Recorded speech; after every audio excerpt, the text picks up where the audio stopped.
Chapter 181. After Bi Yanghong's death, Wu Qiongbai became somewhat foolish. Her hair was disheveled as she sat against the wall, hugging Bi Yanghong's body to her chest. She forbade anyone from approaching, much less moving. Chen Changsheng and Xian Yuan stood at the door, watching this sight, not knowing what to do. Bi Yanghong and Wu Qiongbai were both experts of the divine domain. They could be considered the most famous couple on the continent. The entire continent knew that this couple had a very good relationship, but the entire continent did not understand why. More accurately, the entire continent did not understand why Bi Yanghong treated Wu Qiongbai so well. The Tianhai Divine Empress had not understood, nor had Wang Pe. Because they could not understand, they and the rest of the world felt injustice for Bi Yanghong. Before his death, Bi Yanghong had told Chen Changsheng a very simple story, but Chen Changsheng still found it impossible to understand. He knew what sort of feeling it was to like someone. He deeply liked Su Yurong, but whether it was in the Garden of Zhou, in the snowstorm on the Bridge of Helplessness, or in the twilight of Holy Maiden Peak, he had already liked Su Yurong to the point where his heart could not let go of any other scenery. But he still found it impossible to understand this matter. If your wife treated you extremely well, but had an extremely bad personality and was even a great villain, what would you do? He recalled Bi Yanghong's question. If Su Yurong was a great villain, what would he do? He did not know. He looked into the room. Wu Qiongbay's hair was scattered over her body, her black hair already graying. Her expression was one of utter defeat and despair. Chen Changsheng felt both pity and discomfort at this sight. In short, his emotions were rather complex. Xian Yuan Pe was a very simple person, not one to think about complicated matters. When Wu Qiongbai wanted to destroy the Orthodox Academy, he had been the person closest to death. He naturally did not like this Taoist nun. He had only known Bi Yanghong for a very short time, but he deeply admired him and wanted to get close to him, to treat him as his master. But this would not change his attitude toward Wu Qiongbai. On the contrary, he loathed her even more, especially after seeing that quarrel. The more he liked Bi Yanghong, the more he loathed Wu Qiongbai. The more beautiful, the uglier. As expected, positions were relative. All things in the world and emotions were relative. Wu Qiongbai raised her head to look at Xian Yuan Pe. Seeing the emotions in his eyes, she asked, "Do you hate me?" Xian Yuan Pe was silent for a while before saying, "Yes, because I don't understand why you're still alive and he's dead. It's not fair." Wu Qiongbai indifferently said, "Good people don't live long, while scourges live for 1,000 years. Don't you know this principle?" Xian Yuan Pe didn't know how to respond to this, and felt even more depressed. Chen Changsheng shook his head. A hint of ridicule flashed across Wu Qiongbay's face. "Don't you want to know why he treats me so well?" Xian Yuan Pe's gaze moved from the steaming bun to Bi Yanghong's face. As he thought about how he could snatch Senior's body from this madman's hands, he completely ignored her. Chen Changsheng also said nothing. Wu Qiongbai sneered. "This is an extremely old story. If you don't ask me, I don't have the energy to recall it. Mr. B has already told us when you were asleep just now." Chen Changsheng paused, then continued. "If you want to add something, please go ahead. He was saved by my father from the 100 Seeds store. At the time, he was as thin as a monkey, too hungry, and his throat had been injured by an old beggar. I brought out my favorite soup dumplings, but he couldn't eat them. Even now, I can't forget that greedy and pained appearance. In the end, I tore up the entire tray of buns, gathered the gravy inside into a small bowl, and slowly fed it to him. Only then did I manage to save his life." Wu Qiongbay's expression became rather desolate, as she said, "Later on, he told me that he had sworn to that bowl of meat juice that he would treat me well for the rest of his life. No matter what I did, he would not blame me, and no matter what danger he encountered, he would protect me." Chen Changsheng was quiet for a while, then said, "I think he did it. Correct, he truly did it. My treatment of him was not even 1% of what he gave me back. I knew that no one liked me, and I knew that he would even take the blame on himself. He would say that he had been stationed in Blue Pass Incognito for more than 70 years and rarely returned home. He didn't get to see my father one last time, and when I had a miscarriage, he didn't come to take care of me. That's why my personality changed so much. Wu Qiangbai's voice was suddenly tinged with resentment.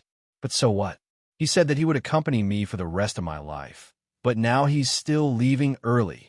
Xin Yuanpa did not understand. Senior is dead, but he didn't abandon you. Do I have to be blamed for this? Chen Chongqing understood and said, but before he left, he was still worried about you. So he said those words, telling me to change, telling me to listen to you. Wu Qianbai sneered at him. Did you really think that I would be moved by these past events and suddenly repent? Xin Yuanpu was furious at these words while Chen Chongsheng was also speechless. He could no longer understand what this Taoist nun wanted. Wu Qianbai straightened Biyang Hong, took a bun from a steamer, and began to eat. There was a lot of red oil in the beef and onion bun. Although it was no longer scalding hot, it had not congealed. 2 streams of red oil flowed down the corners of her lips, looking like blood. It was somewhat comical, somewhat disgusting, somewhat terrifying. Wu Qianbai lowered her head. Neither Chen Chongsheng nor Xian Yuanpa saw that her eyes were gradually suffused with ruthlessness. Chen Chongsheng was still thinking about the things she had just said. Those things that Biyang Hong owed her and his family were probably true, but why Biyang Hong not said them? He quickly understood the reason and meaning behind them, and couldn't help but feel somewhat perplexed. Wu Qianbai believed that Biyang Hong would say those things to show that he truly did owe her and his family, so that the world would be more lenient toward her. But she did not understand that if Biyang Hong really did this, the world would only have an even worse impression of her. Whether it was the favor of saving her life at the very beginning or the events that followed, they would all make people feel that she was trying to force him to repay her. Biyang Hong's method was even better. He did not talk about these things, only told an extremely simple story. He liked her. She was his wife, so he should protect her. This way, when he left this world, she could still receive some respect as his wife, and her days would presumably be a little better. Death was imminent, but in his final moments, Biyang Hong was still thinking about how to make her days a little better, and he had done many things for her sake. This was naturally the feeling that left Chen Chongsheng somewhat perplexed. He vaguely understood that the relationship between Biyang Hong and Wu Qiangbai was related to that question. She liked him, she treated him well, and he also liked her. At least, he used to like her. So what could he do?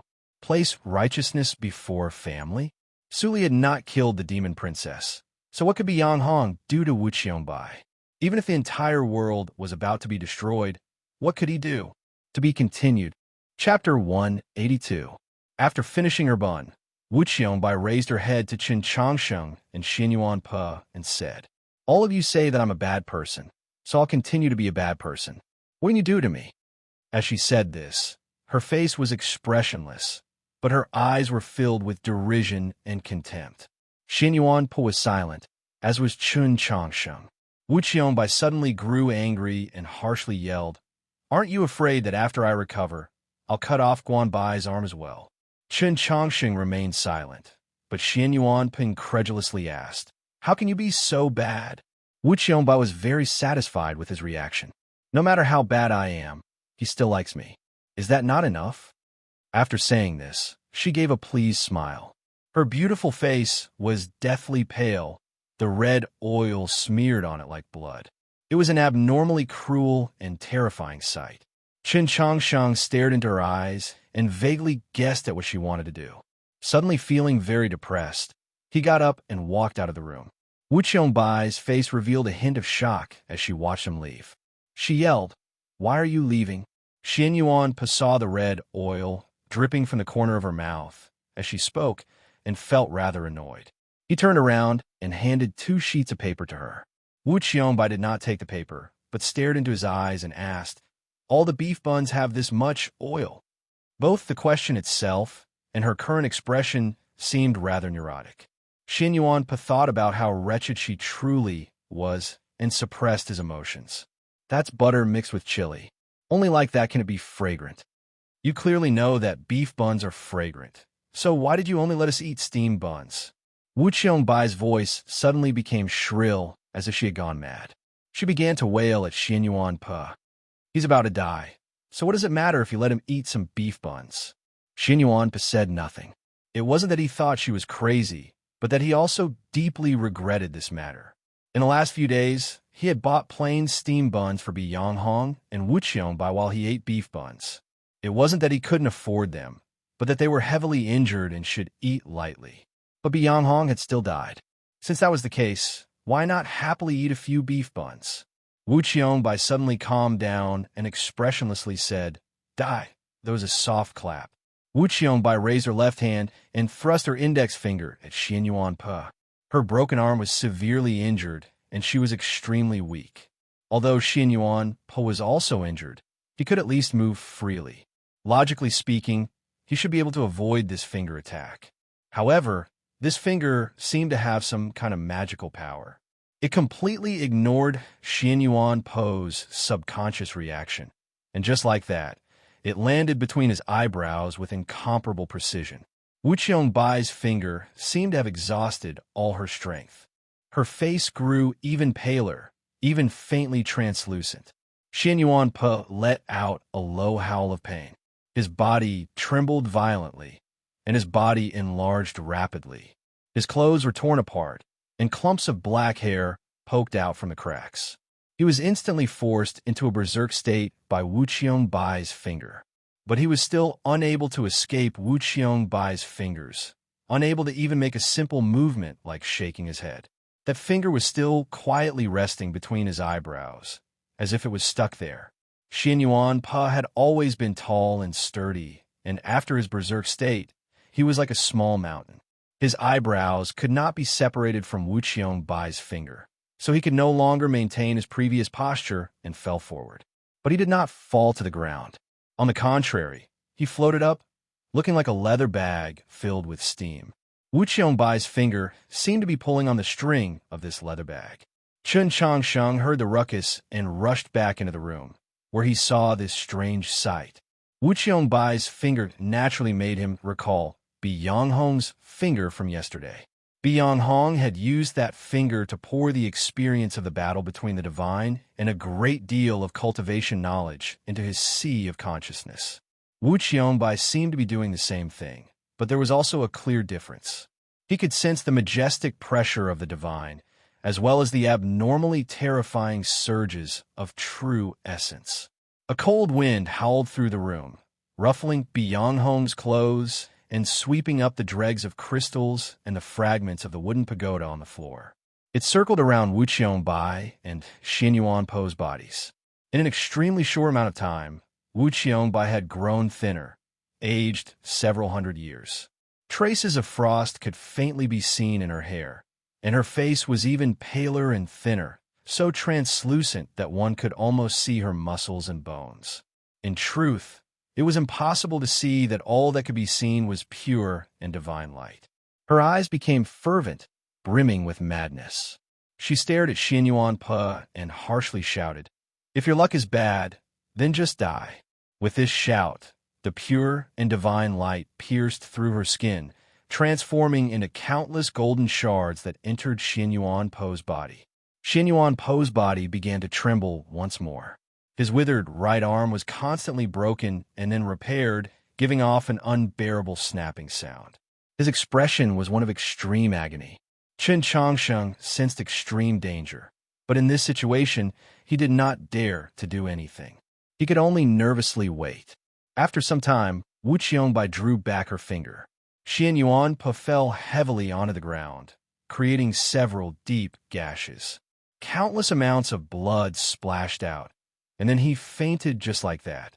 Chen Changsheng rushed over to examine his injuries and angrily yelled at Wu Qiongbai, "Have you gone mad?" He didn't know what she had passed on to Xian Yuan Pe, but it was clearly countless times more dangerous than Bi Yanghong's methods from yesterday. In other words, when she said that she wanted Xian Yuan Pe to die, she really had not been lying. Chen Changsheng was even more clear that her words just now had been meant to anger him, so that he would kill her.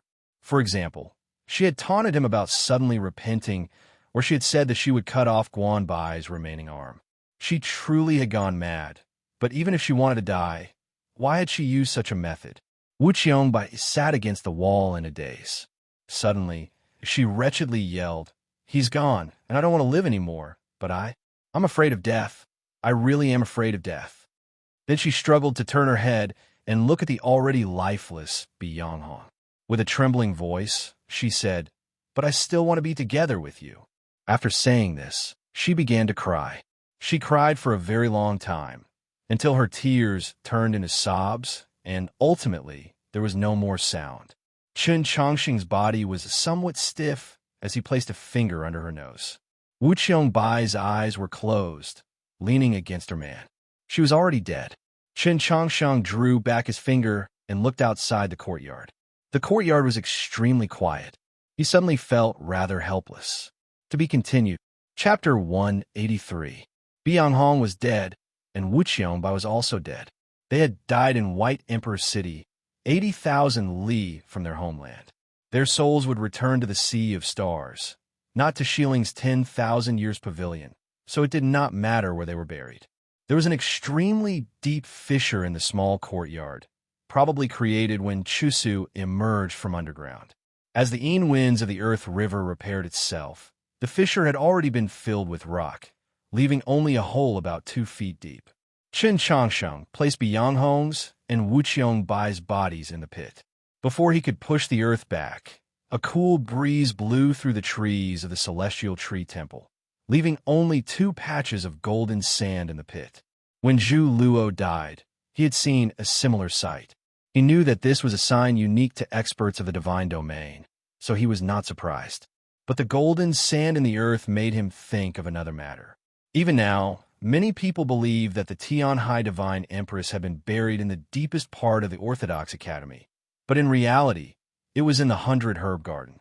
He was somewhat confused as to why, after the Tianhai Divine Empress's death, her body had not transformed into the purest golden sand like the other experts of the divine domain, but had remained in its original state. Was this the difference between the concealed divinity realm and the saint realm? He did not think any further. With a wave of his sleeve, he jolted the white stones in the courtyard into the pit. Watching the golden gravel gradually disappear, he silently thought of a few names in his heart. Chusu, Madame Mu, Black Robe, the Sacred Light Continent. The entire continent had sensed the deaths of 2 experts of the divine domain. The laws of the world resonated, the omens gradually appearing. In the distant cloud grave in the east, many whirlpools appeared, and the stream flowing through that solitary peak suddenly increased in speed. A one-horned beast drinking water by the stream raised its head and gazed into the distance, a hint of loneliness appearing in its pure and holy eyes. The Red River no longer had any waves. It was as calm as a mirror, making it seem extremely strange. From the depths of the river came the low hum of the jing, as if it was mourning something. The Archbishop of the Western Wastes, who knew the secret behind this matter, looked at the gloomy rain clouds over the small courtyard with a sorrowful expression. 2 rainbows appeared behind the rain clouds, stretching out from White Emperor City, crossing the wide river and reaching into the distant mountains, perhaps even farther. Only now did the Prime Minister of the Yao race, the Bear Race Patriarch, and the Sure Race Patriarch know what had happened. They were so shocked that they didn't know what to say. The priests and cultivators outside the alley, as well as the greater number of demon warriors, sensed the meaning of the 2 rainbows and dropped to their knees. The believers of the orthodoxy in the crowd began to recite the Taoist scriptures under the lead of the Archbishop, piously and reverently. Chun Chongqing did not return to the Taoist Church of the Western Wilderness, but remained in the small courtyard. This was because Xin Yuanpa had yet to awaken, and he had some matters to think about.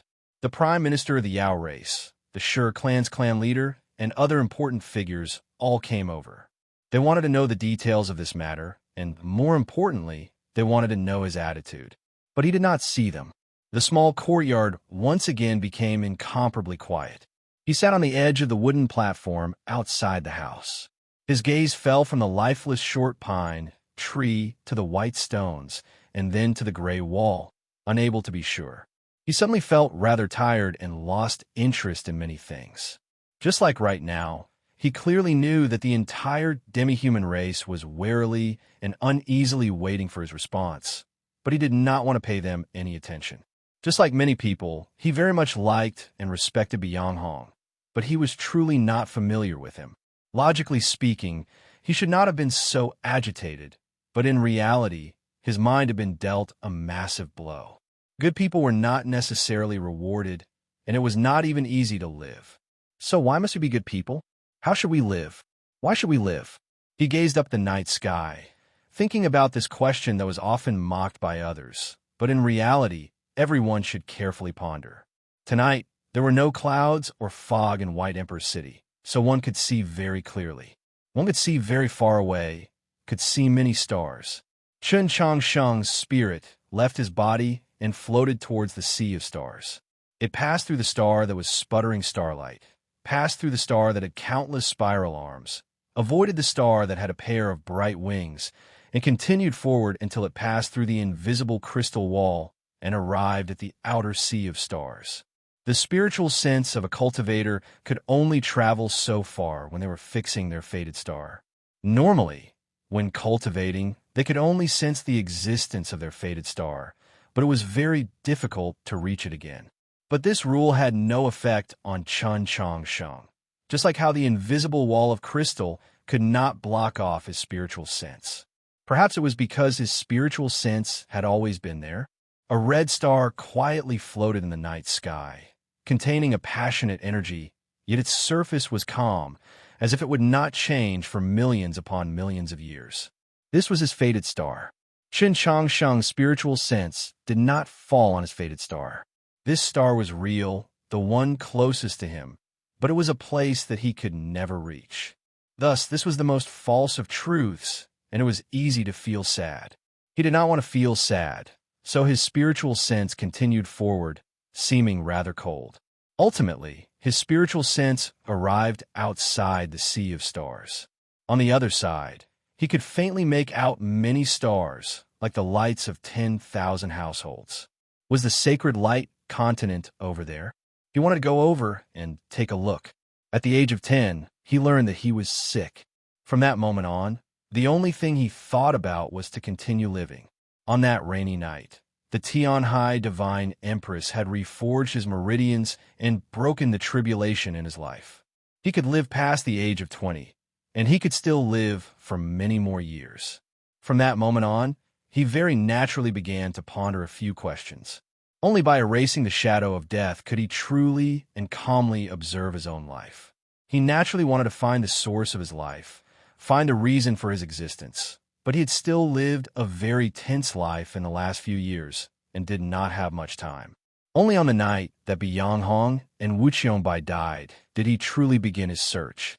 Between the indistinct sea of stars and his spiritual sense was an incomparably vast and frigid black void. This was the darkest night, and also the bottomless abyss. This black void was even more incorporeal, so it was impossible to pass through, as if it did not even exist. So how could it be surmounted? Chen Changsheng gazed at the center of this black void and suddenly had a very strange feeling.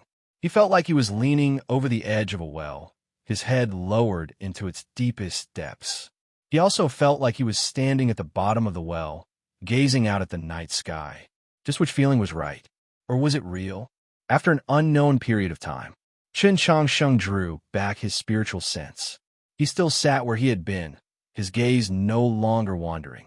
He only quietly gazed at the gray wall, yet it seemed like he was simultaneously gazing at many places.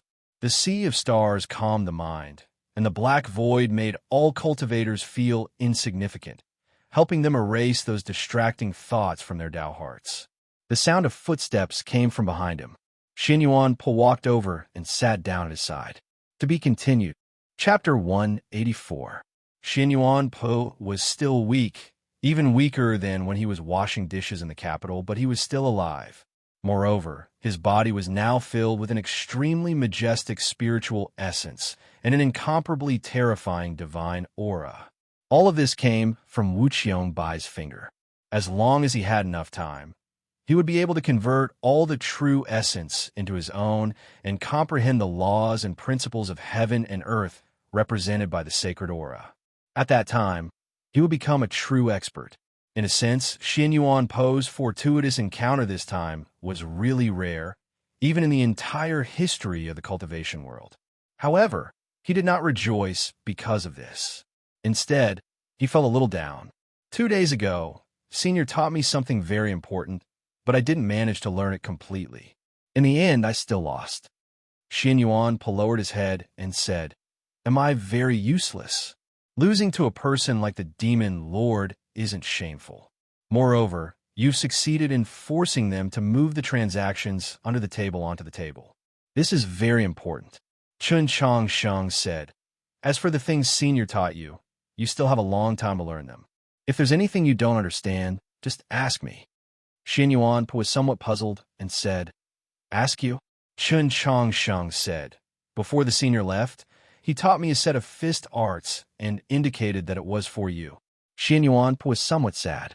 Looking at the slightly raised ground in the courtyard, he was silent for a long time before he said, "I will study hard." Chun Chong Sheng said, "Senior and his wife's inheritance is now with you. In the future, if you have the chance, you should go to the 10,000 Years Pavilion and take a look." Xin Yuan said, "I will go as soon as possible." Chun Chong Sheng stood up and raised his right hand. Xin Yuan bowed his head. Chun Chong Sheng patted his shoulder, turned around, and walked out of the courtyard. He did not return to the great Taoist church of the Western Wasteland to rest. Instead, he went directly to the imperial city. After saying a few somewhat sentimental words to Luoluo, he walked into that great and secret passage.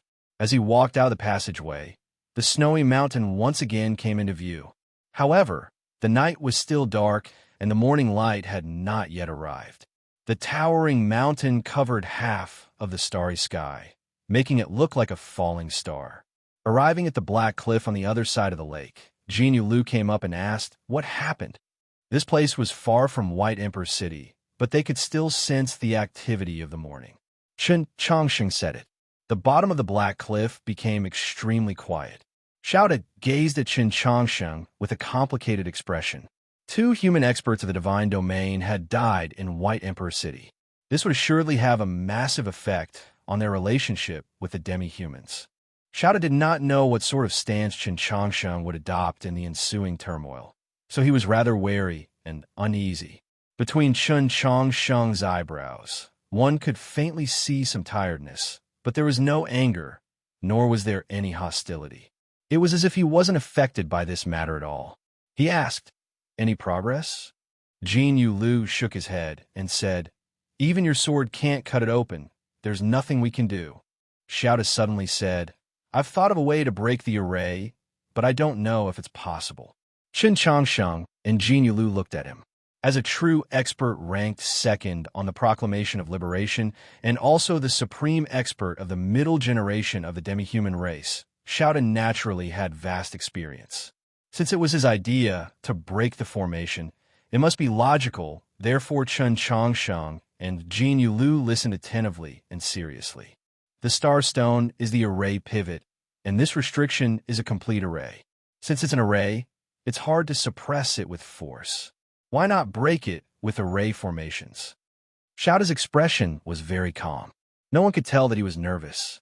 Even now, he still did not know who had written that slip of paper, whether that person had evil intentions or good intentions. After hearing this, Jin Yulu thought for a few moments, then shook his head. Using an array to break an array seems reasonable, but arrays have always been defensive, so they lack sharpness. Chun Chongsheng was also considering Xiao's suggestion. Although he knew a few sword arrays, they were far from being able to compare to the sealing array that had imprisoned the White Emperor. At this moment, he suddenly heard a very familiar word. Xiao asked, "What if it's a sword array?" Jin Yulu froze at these words, but the more he thought, the more he felt that it was feasible. He excitedly said, "Correct, the sword array of South Stream Temple." He turned to Chun Chongsheng and said, "I'll have to trouble sir with this matter." Xiao also looked at Chun Chongsheng. The entire continent knew of the relationship between Chun Chongsheng and Holy Maiden Su Yurong, so it should be very easy to invite the disciples of South Stream Temple. There's no need to go to so much trouble. Chun Chong Shang's Taoist sleeve shook, and several hundred swords flew out of their sheaths like streams. They howled through the air, taking their respective positions as they quietly hovered in the night sky. At this sight, Jin Yulu and Xiaoda both paled. They had not participated in the heavenly selection ceremony and had not seen Chun Chong Shang's battle with the Demon Lord, so this was their first time seeing this sight. These swords were not completely the same as the sword style of the legends, and they were even more different from the swords Xiaoda had seen in the alley of the Northern Military Department. If they had only seen this storm of swords, they would have found it very difficult to guess the name of this sword style, but when they thought of the conversation they had just heard, a guess very naturally appeared in their minds. Xiaoda asked in a somewhat hoarse voice, "This is the sword array of South Stream Temple." Chun Chong Sheng grunted in affirmation. Jin Yulu ruefully shook his head, gratified and sentimental. He was like an old wave resting on the beach, unwilling to rise again. Xiaoda's expression chilled, and he said no more. He was like an iron tree that was too shy to bloom again. In the past, he had always believed that his cultivation level was higher than Chun Chongsheng's, that his talent was no less. He had been unable to defeat Qin Chongsheng because Su Li had passed on a sword style to him, but also because of Qin Chongsheng's fortuitous encounter in the Garden of Zhou. To put it another way, this was not the fault of battle. It was just that Chun Chongsheng's luck, or rather, his opportunities, far surpassed his own. But now, as he gazed at the storm of swords in the darkness, sensed the awe-inspiring sword intents and the connection between them, as well as the hidden array intent, he could no longer say such words.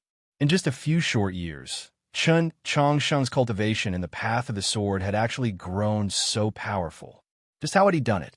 Was it because the Pope could obtain the support of the entire orthodoxy, or was it because of that simplest and crudest reason? Was he just such a genius? Knowing what to do did not mean that he knew how to do it. As for how to use the South Stream Temple sword array to break the ceiling array in the Black Cliff, Chun Chongsheng needed an hour just to find the way. Countless awe-inspiring sword intents swept across the surface of the lake, gathering the freshest and even somewhat chilly chi in the world, and then slashing at the invisible array intent surrounding the Black Cliff. Under the pressure of the sword array, the ceiling array hidden in the snowy mountain gradually revealed its true form. In the depths of the mist, one could faintly make out the projection of the Starstone Wall, blocking the path ahead. As time passed, the range of the ceiling array grew clearer and clearer. It far surpassed the range of the snowy peak and the Black Cliff, covering a radius of 10-some li. There were even several swords within the sword array that had left the ground and were flying up into the snowy mountain. Could that place still be within the ceiling array? To be continued. Chapter 185. Using an array to break an array seemed like a very simple idea, but it was actually an idea of incomparable genius, so genius that no cultivator dared to think in this direction. In essence, this was the most typical method of grinding with water. It was also like two bronze mirrors rubbing against each other. An ordinary array formation wouldn't be able to break through this array formation. That was because this bronze mirror was too smooth and its material was too ordinary. The South Stream Temple sword array was different. This sword array had the toughest and sharpest surface, most suited to grinding objects. But even the South Stream Temple sword array would not be able to break this ceiling array in a short amount of time, because it required careful grinding and caution. In terms of array, Su Yorong was truly hundreds, if not thousands, of times more talented than the vast majority of cultivators in the world, including Chun Chongsheng. But Chun Chongsheng was the best person to break the array, because he alone could use the South Stream Temple sword array, and also because he possessed unimaginable patience. He closed his eyes as he sat in front of the Black Cliff. From the pitch-black night to the arrival of the morning light, he remained calm, no anxiety visible on his face. How could Jin Yulu and Xiaoda, sensing the dancing sword intents in the sky and seeing the unchanging Black Cliff, be as calm as he? If not for the fact that their spiritual senses were powerful enough to sense that the ceiling array was slowly weakening, they might have been even more worried. When they saw that Chun Changsheng remained calm, that he had not forgotten to meditate and cultivate while controlling the swords to form the South Stream Temple sword array, they felt deep admiration for him. As the morning light gradually brightened, Chun Changsheng opened his eyes and examined the state of the ceiling array in the Black Cliff. I need to rest for a while. What about the two of you? Jin Yulu and Xiaoda had already worked hard for several days and nights, without sleep or rest. They were already exhausted to the extreme, but they were not prepared to follow Chun Changsheng back to White Emperor City. They could only be at ease after seeing the Black Cliff with their own eyes, and they certainly did not want the White Emperor to wake up and find that they were not there. Xiaoda said to Chun Changsheng, "If you really can break the array, then before doing so, you must be careful of your own safety." Jin Yulu replied, "Logically speaking, if the Empress had not gone mad, she would not have killed your holiness, the Pope, in front of everyone. But what you and I are doing right now is highly likely to drive her mad." Chun Changsheng understood this logic. Madame Mu assuredly knew what Jin Yulu and Xiaoda were doing in the Starfall Mountains. She did not care, primarily because the situation in White Emperor City was rather chaotic, making it inconvenient to disperse one's strength. More importantly, she was absolutely confident that no one on the continent could break the seal around the Black Cliff. However, if she suddenly discovered that someone could break the restriction, what would she do? Of course, water droplets could pierce through stone, but it would take many years. The South Stream Temple sword array could probably break the sealing array imprisoning the White Emperor. It would not need many years, but it would at least need many days. In the following days, Chun Changsheng continued to stay in the Western Wilderness Taoist temple. Occasionally, he would meet with some of the more important representatives of the Yao race, but most of the time, he rested. Late at night, with Luo's help, he would enter the Imperial City and use that secret path to the distant Starfall Mountains to use the South Stream Temple sword array to break the sealing array. Other than the Shur clan leader and his group, no one else knew of this matter. Thus, in the view of many people, at this crucial moment, Chun Changsheng, as the Pope of the human race, seemed a little too quiet. No one would take this silence to be a sign of weakness or giving up. The human race would assuredly demand an explanation and a prize for the deaths of Bi Yanghong and Wu Qiongbai. At this moment, his silence placed an enormous pressure on White Emperor City. Chun Changsheng also felt an enormous pressure because of Madame Mu's silence. His movements were very secretive and few people could discover him, but he was very sure that Madame Mu knew what he was doing.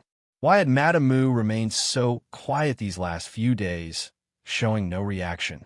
Was it because she believed that the array she had constructed using the power of the tides could not be broken?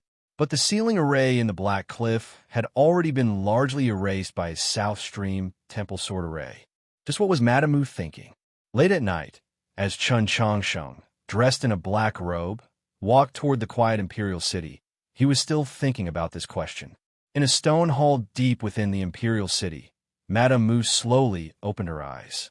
Her eyes were devoid of emotion, her thoughts a mystery. The hard stone floor still bore the scars of the battle from a few days ago. Cracks and shallow holes left by stone were everywhere, and the walls were also somewhat mottled. It seemed like the wind and rain from the Western Sea had eroded it for tens of thousands of years, making it seem especially old. Chun Changsheng drew his gaze away from the walls and gazed into the depths of the Imperial City. In this Imperial City, many eunuchs, maids, and beast guard were loyal to Luo. As the situation became more and more obvious, Luo received more and more support, making it easier for him to enter and leave the Imperial City. But he still did not believe that Luo's control over the Imperial City had already surpassed her mother's. He knew that Madame Mu was probably watching him from some place in the palace. It was just like he had felt a few days ago when he had walked into the Imperial City. That gaze from the depths of the darkness was so indifferent and devoid of emotion that it was simply impossible to fathom her true thoughts. In the last few days, he had been waiting for her to suddenly appear in the darkness, but this scene had not occurred. Suddenly, he sensed that Madame Mu's gaze had left him. What did this mean? Had the silence and peace of the last few days finally come to an end? Countless holes were suddenly torn in the darkness in front of the imperial city. Countless black masks had been lifted, revealing cold and bright eyes. Even the intangible chi of the world was disrupted. The starlight, descending from the night sky, was slightly scattered. Several dozen demi-human experts appeared out of the darkness and surrounded Chen Changsheng. The attendants preparing to enter the palace with Chen Changsheng fled in fear. The demi-human expert at the very front was extremely large and exuded a terrifying pressure. He was called Xiang Xiao, the youngest son of the Xiang clan leader and also the strongest expert of this generation of the Xiang clan. Ever since he was a child, he had cultivated secret techniques deep in the mountains and rarely returned to White Emperor City, much less appeared before the eyes of the common people. Whenever he appeared, he was an unshakable mountain. Chen Changsheng stood in the shadow of this mountain, calm and silent. Xiang Xiao looked down at him and said in a chilly voice, "Your Holiness, the Pope has disguised yourself and charged into the palace. For what purpose?" Before Chen Changsheng could speak, a clear and young voice brimming with dignity rang out. "If I invite teacher into the palace, do I need to report to someone in advance?" Luo walked out of the imperial city, accompanied by several dozen eunuchs and palace maids. Their footsteps were very dense. Soon after, even more dense footsteps came from behind, as well as the stamping of hooves, which gradually turned into a torrential rain and the faint rumble of thunder. More than 1,000 elite demi-human soldiers surged out of Heaven Guard Pavilion like a tide, their cold spears like a forest pointed at the demi-human experts. Xiang Xiao turned to the bear tribe leader at the front of the cavalry and narrowed his eyes. "Do you want to rebel?" Footsteps and the stamping of hooves once more resounded through the darkness around the imperial city. More and more demi-human soldiers were gathering. The noise in front of the imperial city was getting more and more chaotic, but it seemed to be getting quieter and quieter. Perhaps it was because the atmosphere was getting more and more tense, more and more oppressive. No sound came from the depths of the imperial city. To be continued. Chapter 186. An even more majestic mountain appeared in front of the imperial city. It was the Xiang clan leader. He indifferently said to Chen Changsheng, "It is already late at night. Not even His Holiness the Pope can enter the palace."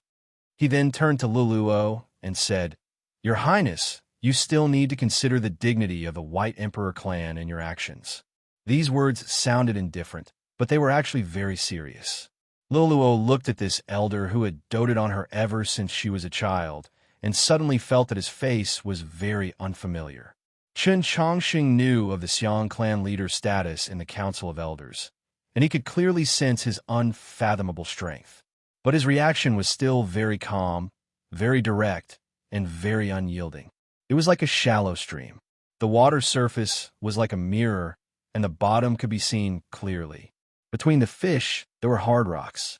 He said, "I want to use the path in the imperial city to go to the Starfall Mountains to see His Majesty, the White Emperor. Why are you stopping me?" The Xiang clan leader's expression chilled. He had never imagined that Chen Changsheng would confess to his intentions. Then, he suddenly realized that this question was very difficult to answer. Under the current tense situation, Chen Changsheng wanting to enter the imperial city in the middle of the night was very suspicious no matter how one looked at it. He had enough reasons to object. But when Chen Changsheng expressed his intentions, those reasons for opposing him suddenly became less powerful. Why hadn't he thought of this before? The Xiang clan leader stared into Chen Changsheng's incomparably clear and calm eyes, thinking to himself, is it really true that the simpler one is the harder it is to be confused by the miasma? But he still wanted to stop Chen Changsheng from entering the imperial city. The entire continent knows that His Majesty is quietly recuperating from his injuries. He is at a critical juncture and cannot be disturbed. His Holiness, the Pope, insists on seeing him. Just what are his intentions? The alliance between the two races concerns the safety of the continent. His Majesty the White Emperor cares deeply about the world, So how could he only focus on recuperating and completely ignore it? Chen Changsheng looked at him and said, "What are your intentions in not letting me see His Majesty? Are you afraid or guilty?" Although this sentence was not explained, the meaning was very clear. Who would understand? The wind in front of the imperial city seemed to instantly become several degrees colder. Xiang Qiu angrily rebuked, "Don't you dare slander me." Chen Changsheng looked at the Xiang clan leader and continued to ask, "Is this your idea or Madame Wu's? What is the meaning of this?" He completely ignored Xiang Qiu. As the Pope, the only person in White Emperor City who had the right to speak on equal terms with him was Madame Wu. The Xiang clan leader was the head of the number 1 clan of the demi-human race and also the chief elder of the Council of Elders. Xiang Qiu was only the son of the Xiang clan leader. No matter how strong he was, what right did he have to have Chen Changsheng respond to his words? For Chen Changsheng, this wasn't deliberate disregard. It was a very normal reaction, but for Xiang Qiu, this was a great humiliation. When he noticed the change in the situation, his expression became unsightly to the extreme, and his aura became more and more gloomy. The experts who tore through the night with him and prepared to launch a historic siege still remained silent and solemn. However, the expressions of the cavalry generals who were accompanying them had clearly changed. Before Chen Changsheng said these words, no one in the demi-human race was worried about the White Emperor's safety, much less thinking about those terrifying schemes. The White Thearcha's position in the demon race was too revered. He was like a god. No one would have thought that he would be harmed by a conspiracy. Of course, the fact that Chen Changsheng's words could affect the situation was also related to his status. The words of the Pope and the words of an ordinary passerby naturally had a vastly different effect. More importantly, in the last few months, the entire continent had been talking about the story of the cinnabar pill and the legend of the Pope using his blood to save the people of the world. And because of his past experiences, the demi-human race had an extremely good impression of Chen Changsheng and did not believe that he would lie. Chen Changsheng did not wait for the mood in front of the imperial city to become even more complicated, nor did he wait for his question to be answered. No one can stop me from seeing His Majesty the White Emperor. He looked into the Xiang clan leader's eyes and seriously said, "Not unless you kill me." After saying this, he walked forward. The imperial city, shrouded in darkness, was extremely quiet. His footsteps could be heard clearly. Several thousand elite demi-human cavalry and the demi-human experts that had either been hiding in the darkness or had revealed themselves were silently and nervously confronting each other. The same blood flowed through their bodies, and they were also sweating the same cold sweat. As Chen Changsheng's footsteps approached, the atmosphere in the imperial city grew more and more tense. As Chen Changsheng got closer and closer, the Xiang clan leader's expression grew more and more solemn. As he watched Chen Changsheng get further and further away, Xiang Qiu's complexion grew gloomier and gloomier. Chen Changsheng's words might have made some people suspicious, perhaps even changed their attitudes, but they believed that they had the ability to detain Chen Changsheng. They could even kill Chen Changsheng, and they were not afraid of killing Chen Changsheng, because they were all furious. In their view, Chen Changsheng was far too sinister. He was nothing like the Pope, more like the legendary demon military advisor Blackrobe. How could he use such shameless lies to frame and slander them? The Red River Beast Guard in front of the imperial city silently opened a path, parting like a tide. Chen Changsheng walked past the Xiang clan leader, not even glancing at him. Xiang Qiu groaned at this sight, a trickle of blood trickling from the corner of his lips. He had actually suffered a hidden injury. Even so, neither he nor his father attacked Chen Changsheng, because the depths of the imperial city remained quiet in the darkness, not a single sound emerging from them. Just like this, Chen Changsheng walked into the imperial city, just as he had done several nights ago. When he was still a young Taoist from Xining village, he had also walked into the capital with his calm gaze and firm expression. And then he saw Madame Wu under a pear tree in front of a stone hall. It was not the season for pear trees to bloom, but since the pear tree on the observation platform had bloomed, This pear tree was naturally blooming. A breeze blew, perhaps from the Starfall Mountains in the north or the Great Sea in the west. Countless white flowers fell from the branches, sprinkling on the ground and also on her body. A small white flower fell precisely on her hair, swaying in the wind. It was very beautiful, but also seemed to contain a tinge of sorrow. Her white dress was very simple and clean, but it also seemed extremely solemn. Her eyes were very black and bright, reflecting the starlight. They were extremely serene, seeming to contain the secrets of the heavens, but also like murderous intent. Her expression was very indifferent, but it also concealed an extremely faint hint of sorrow. Had someone died?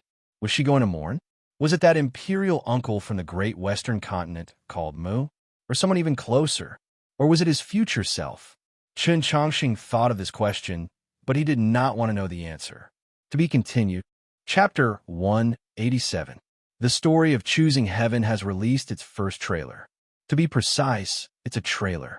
It's very short, but just like me, we're mainly looking at the aura. It's not bad. I've posted it on my official WeChat account and Weibo. Everyone could go take a look. As he gazed at the pear tree in front of the night hall and the pear blossoms falling on Madame Mu's body, Qin Changsheng very naturally recalled the sight he had seen a few days ago. The pear tree on the observation deck had been chopped into invisible dust by his sword. He had learned the story of the man in the painting through Luo Luo. While he was moved by Luo's deep affection, he also thought about how Madame Mu had expended considerable effort to have Luo Luo accept the Demon Lord. She should love her only daughter very much, so why was she so heartless in this marriage? If that conjecture was true, then why was she so cold-blooded after being in love with Bai Di for so many years? What kind of person was she? The Xiang clan is just like their bodies, tall, heavy, and cold, like uninteresting mountains. Madame Mu said, "Your Holiness, the Pope was able to ignore their existences and come here. Your methods are truly impressive." She was praising Chun Changsheng, but her line of sight didn't fall upon him. Instead, she was still looking into the distance in the darkness. That should be the north side. When I was very young, my teacher used a sentence to praise senior brother. At the same time, it was also to educate me. That sentence was 1,000 words are not equal to a single silence. Chun Changsheng said, "From then on, I spoke much less, but in the end, I'm still not as good as my senior. I can't help but want to talk. I want to talk to the fish in the stream, I want to talk to the books in the temple, and every time I do that, I would feel guilty. Even now, when I talk to 36, I still have this feeling." Madame Mu replied, "His Majesty the Emperor has always been a mute." Senior brother comforted me in the same way. Chun Changsheng was silent for a while. Then he continued, "So later on, I changed that sentence into one word and followed it accordingly." Madame Mu asked, "Which character?" Chun Changsheng said, "Thousands of words cannot be said all at once." Madame Mu slowly arched her brows and asked, "Wang posed straight?" Chun Changsheng said, "Correct. I can't be conservative and inflexible. If I think too much and say too much, it's easy for me to make too many mistakes. Since that's the case, why not be more direct? As long as you believe that what you're doing is reasonable, then just do it." Madame Mu replied, "This is a right and wrong. That is also a right and wrong."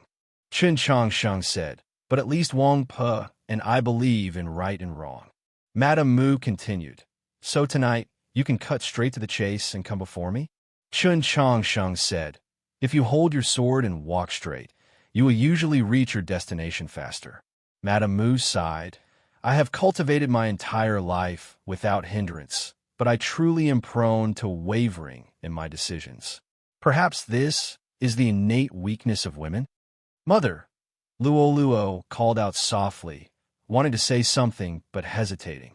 Madame Mu's lips perked up, her voice tinged with derision as she said, "In truth, a girl's extroversion is also a weakness." Luo Luo was a little sad and didn't say anything. His Holiness the Pope is right. We should be more straightforward when doing things.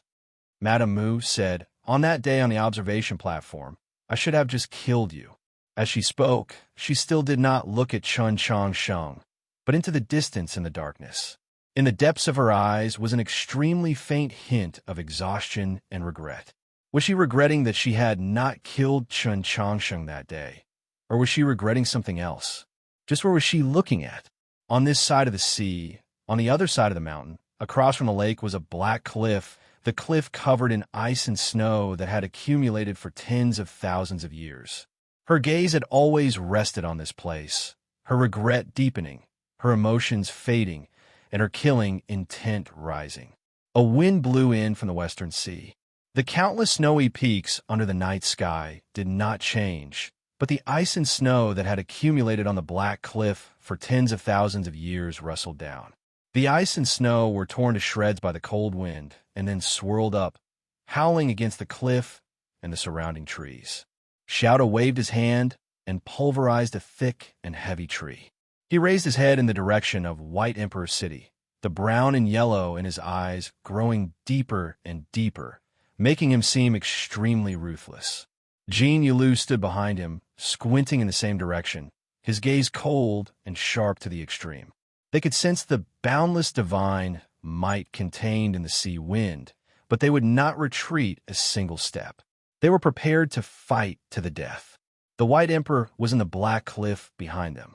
Chun Changsheng had already used the South Stream Temple Sword Array to gradually grind out a weak spot in the ceiling array. With just a little more time, they would be able to see the White Emperor. Even if their and Chun Changsheng's worst guesses came true, they would at least be able to prove Madame Mu's scheme. Madame Mu could not just watch as this scene unfolded. She would definitely stop it all. Xiaoda and Jin Yulu had already mentally prepared themselves for this.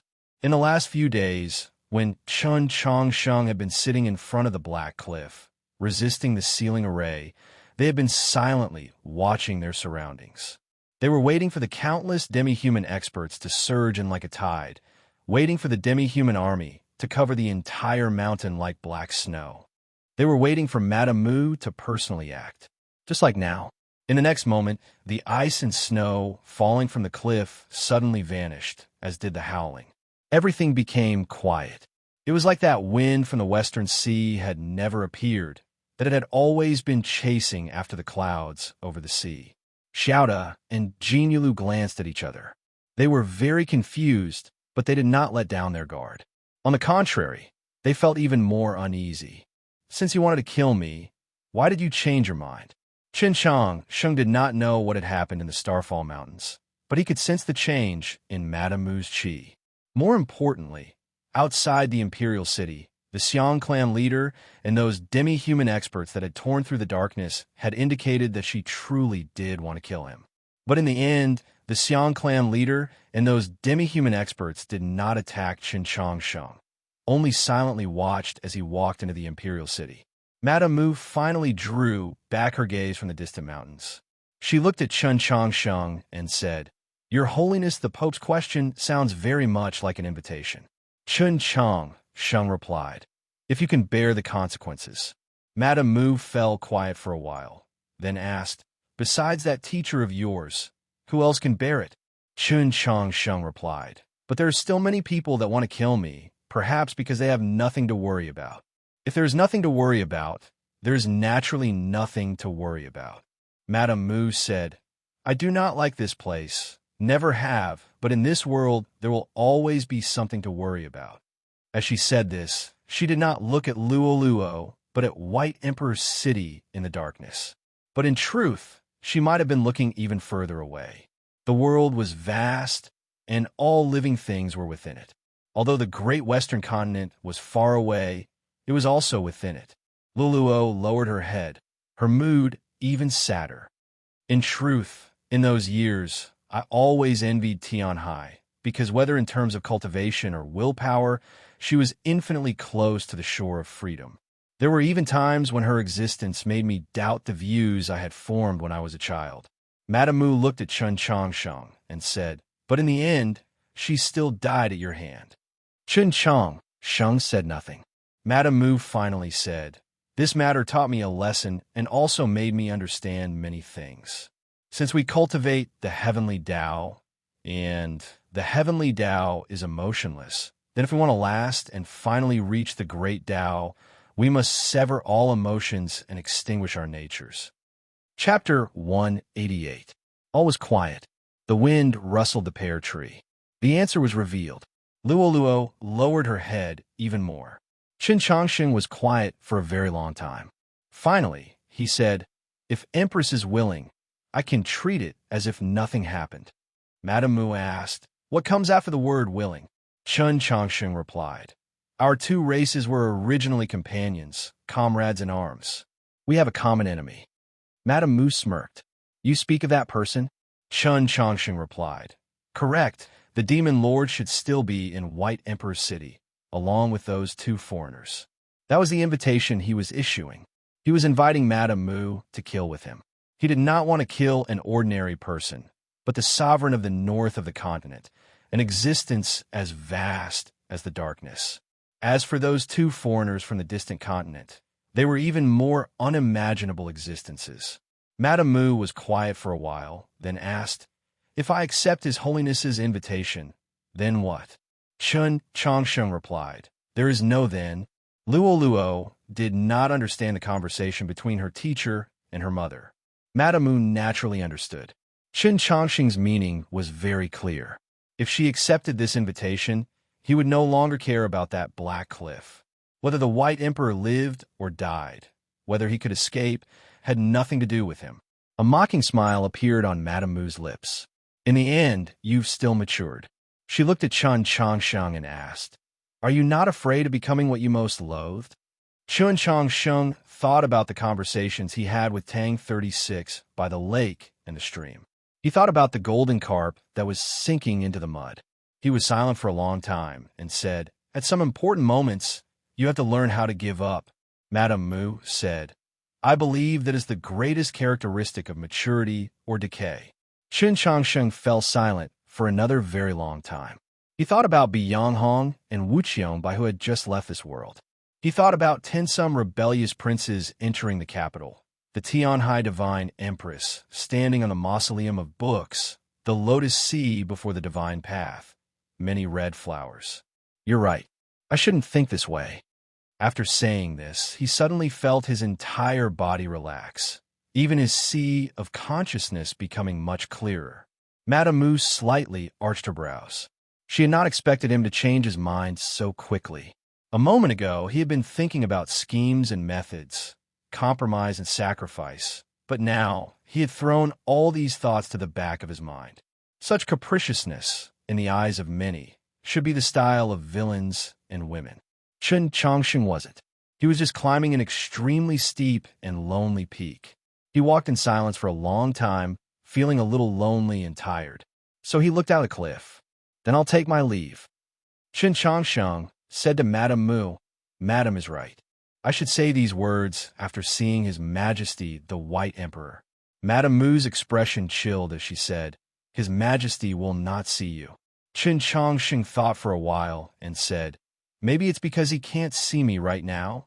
Madame Mu looked into his eyes and asked, "If things really are as you think, and he's already dead, what will you do?" Hearing these words, Luoluo raised her head. Her face was whiter than the pear blossoms falling from the branches.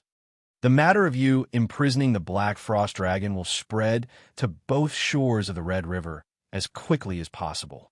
Qin Changsheng continued, "Then I will announce that you have colluded with the demons and become an enemy of the orthodoxy." Madame Mu smiled. "Do you think I care about these things?" Of Qin Changsheng's two sentences, the first was to incite the rage of the demi-human populace against her, while the second was to light a fire over the entire continent. But she was the empress of the demi-humans and also a saint. She had the confidence to ignore the wildfire rising from the mountains, rivers, and lakes. Qin Changsheng said, "I don't know if you care because even now, no one seems to know just what you care about." The negotiations came to an end, but it could not be said to have broken down, because from start to finish, neither side in the negotiations had clearly stated their conditions. From a certain perspective, they were both negotiating with themselves. This was not a very difficult matter to understand. To speak to the world was often to speak to oneself. Convincing the other party was far less important than convincing oneself. In the end, Madame Mu withdrew her hand and Chen Changsheng withdrew his invitation, not because he had been convinced, but because they had convinced themselves. Chen Changsheng used a secret path to the Starfall Mountains. Everything was already revealed to the starry sky, so Luo Luo followed. The quiet imperial city seemed even quieter and more spacious. Madame Mu's figure seemed even more lonely and cold. Mu Jiushi walked out of the hall and stood at her side, her face brimming with worry. Madame Mu smiled at her and said, "Do you feel that your aunt is very pitiful?" Mu Jiushi subconsciously nodded, and then she came to her senses and repeatedly shook her head. The Tianhai Divine Empress was dead, and the Holy Maiden of the South had gone to the distant continent. In the present world, Madame Mu was the woman with the most noble status. But in Mu Jiushi's eyes, her aunt was truly very pitiful because she was lonely. If you want to achieve something, you need to endure something. This principle is very simple. Madame Mu caressed her face and said, "Tomorrow, you should go back because I don't want you to endure this." Mu Jiushi was shocked by these words, thinking, has the situation already worsened to this level? Her voice trembled as she said, "Why don't we fight?" In her view, this was the best chance to kill Chen Changsheng, and she could even use Xiulao City as a buffer. If the human race reacted and sent more experts, what would they do then? How could Madame Mu not understand the principle of cutting a tangled knot with a swift blade? But Xin Yuan Po's appearance had disrupted the progress of the heavenly selection ceremony, and Chen Changsheng had arrived too quickly, directly altering the entire situation. Most importantly, even if that person's thoughts had not completely changed, they had assuredly been affected. With the arrival of the morning light, countless swords flew through the air, returning to their sheaths like streams of light, concealing their sharpness. Chen Changsheng stood up and gazed at the black cliff. His face was rather tired, but his eyes were very bright. Even with the South Stream Temple sword array as a tool, breaking this ceiling array that was on par with the Tong Palace was still a very difficult task.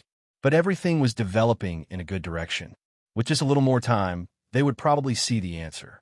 Jin Yulu was an elder who had participated in the northern expedition against the demons and had seen countless schemes and unimaginable incidents.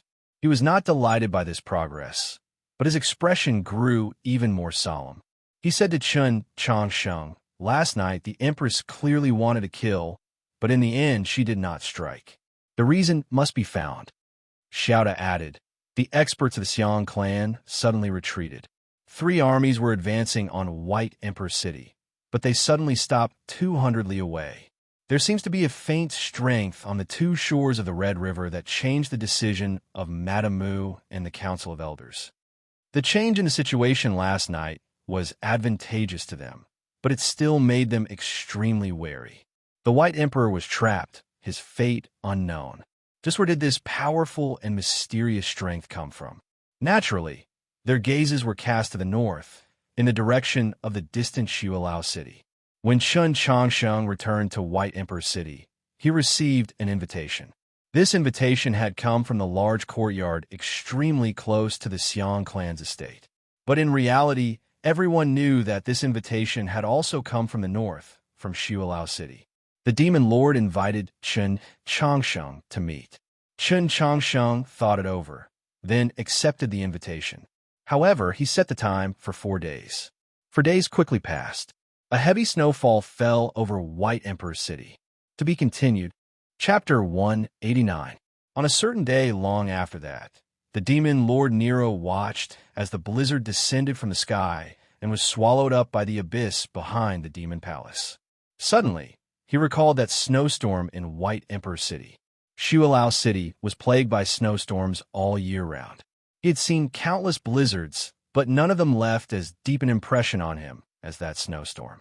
White Emperor City was located in the south, with a warm climate and its proximity to the Western Sea, so it rarely snowed, but that snowstorm had been extremely heavy that day. In just half a night, the city by the Red River had been covered in snow, and the yellow sand in that courtyard had been dyed white. The demon lord drew back his gaze from the abyss and said to Chen Changsheng, "I was wrong. That day, I should have paid any price to kill you." Nank indifferently replied, "I also thought the same." Chen Changsheng was covered in blood, but his expression was very calm. That's already in the past. In that snowstorm that had been going on for a very long time, Chen Changsheng arrived at the courtyard not far from the Xiang clan's estate. The demon lord truly had no intention of killing him, at least not at the very start. Chen Changsheng pushed open the gate to the courtyard and walked in. The soles of his boots crunched against the soft new snow, a very pleasant sound. He was still wearing a plain Taoist robe, but he had added a large cloak over it. The cold wind rustled the snow on the ground, quickly erasing his footprints and lifting up a corner of the cloak. Deep within the courtyard was a tree, and beneath the tree was a small clay stove. There was tea on the stove, and there were 2 seats between the stoves. The demon lord sat on the seat to the north. The seat to the south was empty. Chen Changsheng walked under the tree. The tea in the pot just happened to begin to boil, giving off a pleasant sound. It was just like the demon lord's voice. 1,000 years. Chen Changsheng understood the meaning of the demon lord's words. He believed that those who knew about today's conversation would have similar sentiments at this time. A full 1,000 years ago, Emperor Taizong and the previous demon lord had a conversation in Luoyang. That conversation was so famous that no one on the continent did not know of it. Even after 1,000 years, it was still a topic that many people recalled and sighed with emotion. Even after tens of thousands of years, this conversation would probably still occupy the most important chapter in the annals of history. This conversation would decide the future state of the entire continent. The humans submitted and paid tribute, while the demon wolf cavalry returned to the north. To the human race, this conversation should have been the greatest humiliation, but because Zhou Dufu had appeared in the willows, it had a different meaning. From this perspective, this conversation was not just between Emperor Taizong and the previous demon lord, but a conversation between 3 great men. After 1,000 years, the leader of the human race and the sovereign of the demon lord finally met once more, and they were about to have a conversation. How could they not feel perplexed? Chen Changsheng said, "There are no bystanders in our conversation today, so we may soon disappear into history." The demon lord replied, "In the future, I will have the scribe record our conversation today and request that every child be able to recite it." Chen Changsheng shook his head and said, "I won't do that because I don't think it's important." The posture of these 2 sentences was completely different, but the meaning was very similar. Both the demon lord and Chen Changsheng exuded an extremely powerful, even terrifying confidence. How the history books recorded it, or whether to record it or not, was the right of the victor. After the initial conversation ended, the courtyard remained quiet for a very long time. The tea on the stove was incessantly boiling, but the demon lord had no intention of pouring tea. He only calmly gazed at Chen Changsheng. Chen Changsheng was also calmly gazing at the demon lord. This was not his first meeting with the demon lord. To be more precise, it was his 3rd time. But this was his first time clearly seeing the demon lord's face. Just like the vast majority of the demon imperial family, the demon lord's face was extremely pale. It was not like jade, not like snow, but rather strange. But it was not a sickly appearance, more like a sign that he was different from the world, giving off an inhuman feeling. The demon lord suddenly laughed. His smile was rather strange, revealing more of his gums. Contrasting with his pale complexion, it was not particularly unsightly, but rather bloody. "You truly are an interesting person," the demon lord said, "or perhaps you are not human, because your body does not have the chi of a human. You're more like an object?" Chen Changsheng had thought that the demon lord might vaguely know of his origins, perhaps even more so. But it did not matter. Whether it was an object or a fruit, the demon lord knew who he was, and that was enough. His Tao heart would naturally not be disturbed by a few words. The demon lord saw that Chen Changsheng did not respond, and his smile faded. He indifferently said, "I came to White Emperor's city this time, mainly for 3 matters." Based on his solemn tone, It was assuredly a major matter. Chen Chongqing thought about it, but he could only think of one. The demon lord naturally would not speak of what had happened in the wildfire of the celestial tree. He said, "Up until now, I have completed 1.5, and then today." Chen Chongsheng asked, "It has something to do with me?" The demon lord replied, "Of course, because the most important matter is to see you." Chen Chongxing asked, "When you left Shualao City, you were sure that you would meet me here?" The demon lord replied, "I was prepared to marry Princess Luoluo, and the demi-human race was prepared to ally with me. You would definitely come, so we would definitely meet." Chen Chongxing asked, "Why must you meet me?"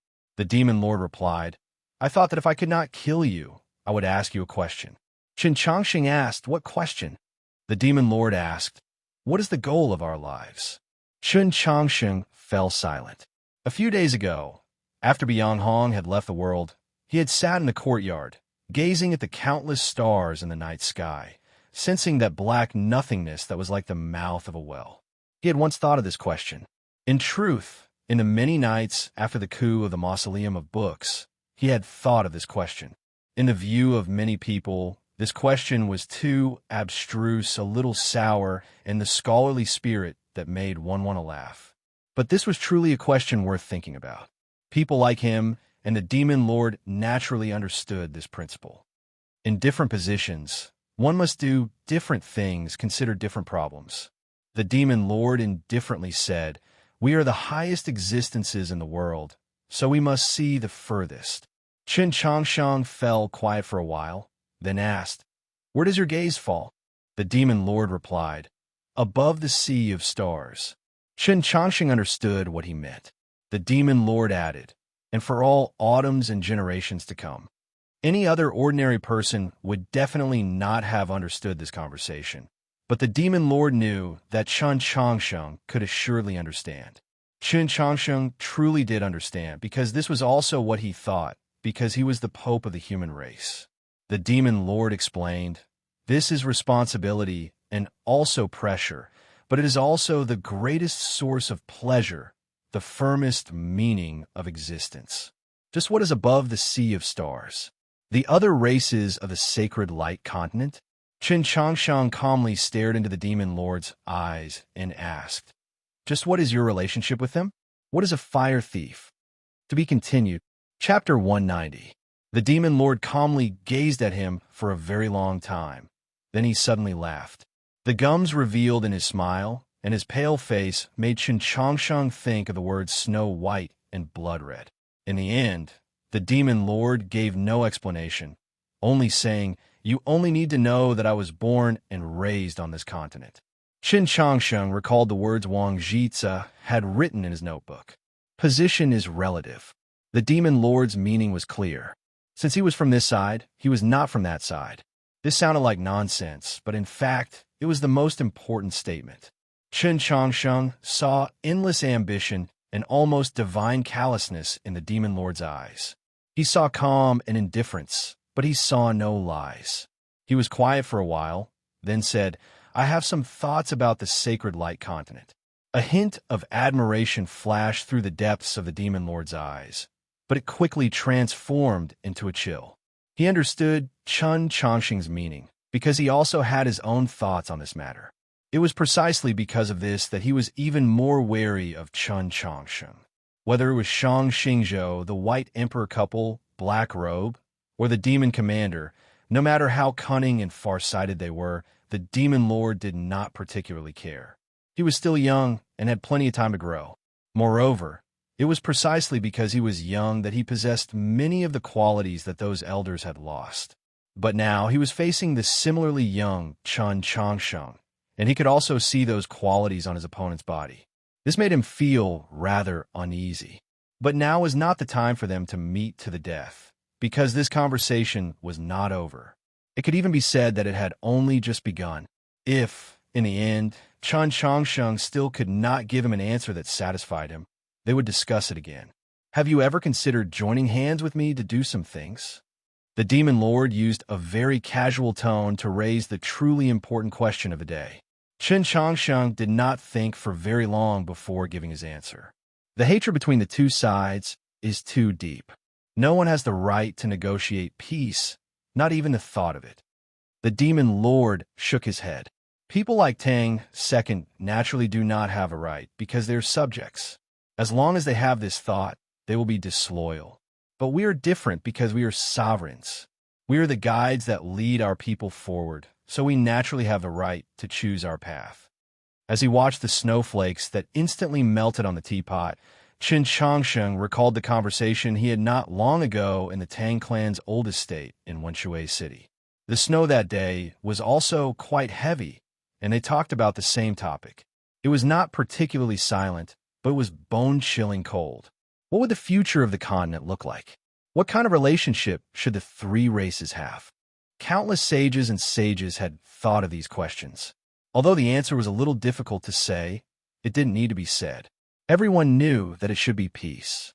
But in the Tang clan's old estate in Wenshui City, the Tang old master had said a few words that indicated that this was, at least for now, impossible. In the hundreds of years that he could see, it was impossible. Qin Changsheng thought of the siege of Luoyang and said, "Demons eat humans." The demon lord looked into his eyes and said, "I won't eat." Qin Changsheng said, "Hatred won't disappear because of this. Your people won't forget what happened in the northern expedition just because I didn't slaughter your tribe." The demon lord replied, "The demi-human race can forget the hatred of the past, so why can't the human race? After all, it's just a matter of time." Qin Changsheng said, "Perhaps after many years, the human race really will be able to forget the hatred of the past, but it's very difficult right now. Not even I can do it." The demon lord arched his brows. "You didn't experience my race's invasion of the South, and you live in the era when the human race was the most glorious. I don't understand where your hatred comes from. I've read many books, and many stories of the past are recorded in these books. I have the deepest memory of one of these stories." Qin Changsheng thought of the history of the previous dynasty he had read in the library of the Orthodox Academy. After a moment of silence, he continued, "When the demons invaded the South, their momentum was like a raging fire. The human race coincided with internal strife and was powerless to resist. The divine General Li of the previous dynasty led 3,000 elite cavalry to defend Snow Pass. Isolated and helpless, he managed to hold on for a year until Chun Xuanba appeared." The demon lord narrowed his eyes, a cold light flashing through them. There was no one on the continent who did not know of this famous defense of the city, and it had given rise to a massive controversy that was still debated to this day. Even the debaters of Xiulao City would often bring up this matter to discuss. Just what did Qin Changsheng mean by suddenly bringing it up? It was not a defense, but a defense to the death. Qin Changsheng picked up the teapot on the stove and poured himself a cup of tea. Then, he looked at the snowflakes that fell into the teacup and melted, remaining silent for a very long time. In the past, Snow Pass might have been covered in such cold snow every day. Would those soldiers and commoners have had a cup of hot tea to drink? Naturally not, because there was no more food and the barks of the trees had been stripped bare. It was even worse than the siege of Luoyang. When Chun Xuanba led his cavalry to drive away the demon wolf cavalry and entered Snow Pass, he saw a scene from hell on earth. Of the 3,000 elite cavalry, 1,400 had survived, but many of the commoners, women and children, had died, and it was said that many had been eaten. The person who had beheaded his concubine and distributed her flesh to the soldiers was Li Sun, who had always been famed for his benevolence. This matter had given rise to a massive controversy. Even now, 1,000 years later, it was still being discussed. Those people back then probably did not know whether they had done the right thing or not, right? Snow Pass had to be defended, or else the demon wolf cavalry would be able to march straight in and threaten the heart of the human race. Tianliang County would no longer have any chance to breathe, and the human race would not be able to hold on until the turning point. But was this the right thing to do? Even the scholar who most hated the demons, even Chun Xuanba, who most loved and respected Li Sun, could only remain silent on this question. But the majority of the people involved no longer needed to know the answer. When the siege of Snowhold Pass was broken, Li Sun committed suicide on the spot. From the deputy general to the lowest soldier, the thousand-some soldiers had died on the battlefield. Chun Changshang said to the demon lord, I do not know how to evaluate them. The demons ate people, and they also ate people, and they ate their own kind, but what if they had not been able to defend Snow Old Pass? You would have eaten even more people. The demon lord asked, So you hate my divine race so much? I did not make it clear before. This is not hate. Chun Changshang fell quiet for a while, then continued, I just want to strive so that such a tragedy will never again occur in the human race, so that there will never be a need to evaluate such a thing again. The meaning of his words was crystal clear. If such a tragedy that was difficult to evaluate would occur in future history, he hoped that it would occur on the side of the demons, not the side of the humans. To be continued. Chapter 191. Qin Changsheng was not Shang Xingzhou. He did not have the ambition or will to completely exterminate the demon race, but he had his own ideas. He hoped that the demon race would become extremely weak, so weak that they would not dare to have any other thoughts about the human race for the foreseeable future. The demon lord had a very calm expression, devoid of anger. And then you will open trade with us. The two imperial clans can even intermarry, and you will forcefully ban the divine race's language and characters, leaving only those paintings and statues. Very coincidentally, this is also my plan. Chen Changsheng silently gazed at the gradually freezing tea in his cup. There had never been anything new under the starry sky. At this point, this conversation, this negotiation, could no longer continue. The demon lord asked, What I don't understand is, since your ideas are so firm, why did you come to see me? Chun Changsheng replied, Because I want to know why you wanted to see me. The demon lord looked into his eyes and said, Even if you are not willing to negotiate, we can still cooperate. Unable to negotiate, but able to cooperate, they were naturally targeting a third party. This was also what Chen Changsheng had been most confused about before coming here. The current situation was that the demi-humans had already decided to ally with Xiulao City, so their target was naturally the human race. What did the demon lord mean by cooperation?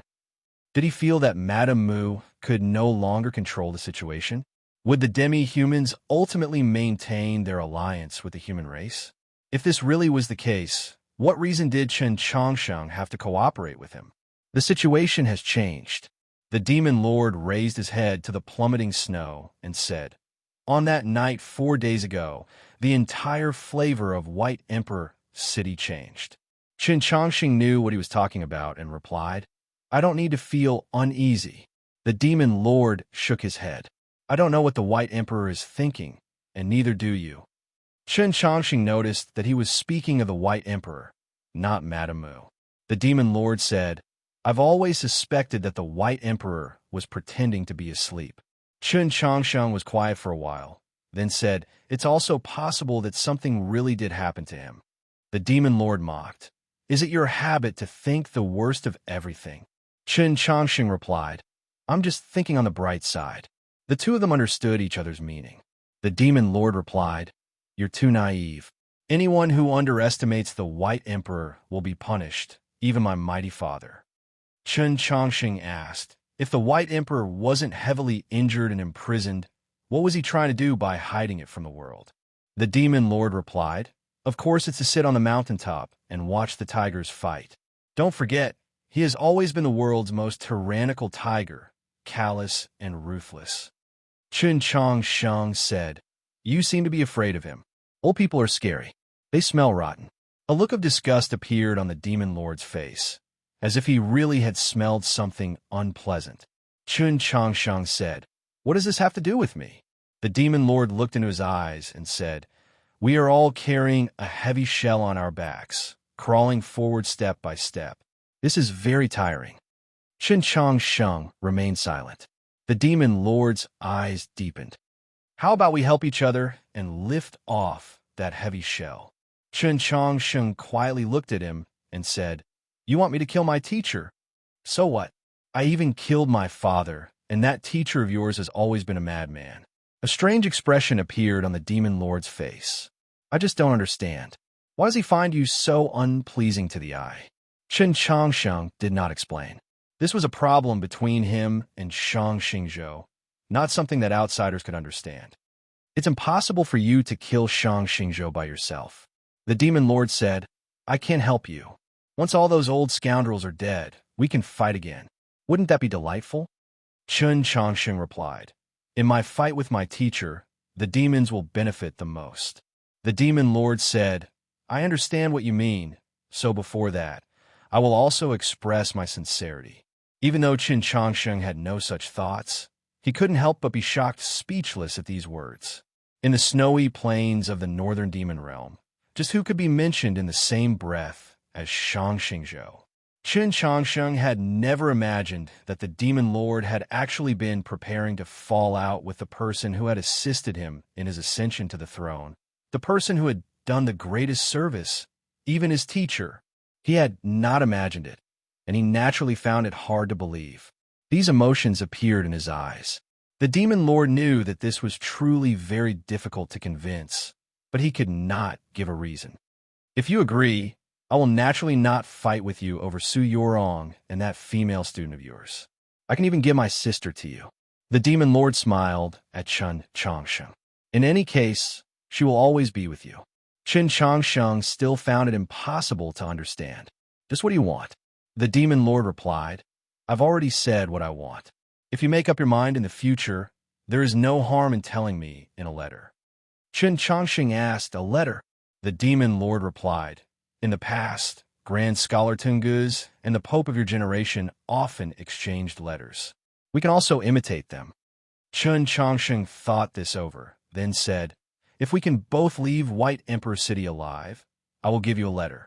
Yes, survival was the prerequisite for everything. Putting aside the many dangers hidden in White Emperor City, they were both the greatest threats to each other. No matter how much peace talks, cooperation, assistance, or even friendship had been mentioned in this conversation, if they had the chance, they would not hesitate to kill each other. Like this moment when the conversation ended. Snow incessantly fell. The only tree in the courtyard had already turned white. The only color came from the small clay stove. Because the stove and the teapot were hot, and for some reason, the water in the teapot had never boiled dry. Chen Changsheng and the demon lord said no more. They quietly sat for a very long time, gradually becoming two snowmen. Outside the courtyard were countless snowmen. Furthest away were the leaders of the demi-human tribes, as well as a few valiant experts. On the carriageway near the stone wall were several hundred Xiong clan suicide soldiers, led by Xiong Qiu, warily watching the area ahead. The Xiong clan leader stood at the very front, already a majestic snowy mountain. But he was not the closest to the courtyard. Closest to the courtyard were 5 carriages, the Archbishop of the Western Wastes and the priest standing behind the carriages, all of them extremely respectful. Besides the 5 carriages, there was also a group of people standing in the snow outside the courtyard. These people included government laborers, a girl selling cosmetics, a fortune teller, an old man selling sesame candy, and a blind zither player. The Xiong clan leader stared at the blind zither player, his expression extremely solemn. As one of the strongest experts of the demi-human race, he, who was already half a step from the divine, could not even see through this blind zither player. And just who were the people in those 5 carriages? To be continued. Chapter 192. White Emperor City had snowed for half the night and an entire day. All the streets and alleys had turned white, and the people standing motionless outside the courtyards had long since become snowmen. Only from time to time, hot air would spurt out from their snow-covered mouths and noses. It was a rather strange sight. Countless gazes fell on this courtyard, wanting to know what the demon lord and Chen Changsheng were discussing. If they could not come to an agreement, when would they strike? Luoluo stood by the window, quietly watching the snow. She did not know what was being discussed in the courtyard, but she knew that her teacher would not agree to anything. Madamu was also looking at the small courtyard in the snow. She had the same opinion as Luoluo, so she was waiting to see who would strike first. The gate to the courtyard was tightly shut. No sound came out, only the flapping of snow against the stone walls. The ground was covered in white snow, transforming into that snowy plain outside Xiulao City. The sole branch of that tree was covered in snow, like countless white pillars. Chun Changsheng and the demon lord quietly sat in the snow. Just a moment ago, they had been sincerely conversing, discussing cooperation and possible friendship. They had even said that if they could both leave Xiulao City alive, they should maintain correspondence. But now, the situation had become extremely dangerous. It seemed like they could strike at any moment, using their most powerful techniques to reap the other's life. This change was extremely sudden, so sudden that anyone other than the two involved would find it absurd. It was just that no one had seen it. Chun Changsheng and the Demon Lord did not find this change absurd, because from the very start, from the observation platform to this place, they had always wanted to kill each other. Whether it was negotiations or conversations, they were all minor matters aside from killing each other. And they both had the ability to kill each other. On the observation platform, Chun Changsheng had used the South Stream Temple Sword Array to break the Demon Lord's technique, but he had not continued to attack. This was because Madame Mu had summoned all the clouds in the city to stop him, and also because he had vaguely sensed danger. The Demon Lord was probably hiding a method in his sleeve that could kill him, though he did not know what it was. The Demon Lord had a better understanding of Chun Changsheng's strength and methods, but he was not confident, especially when the 5 carriages arrived outside the courtyard.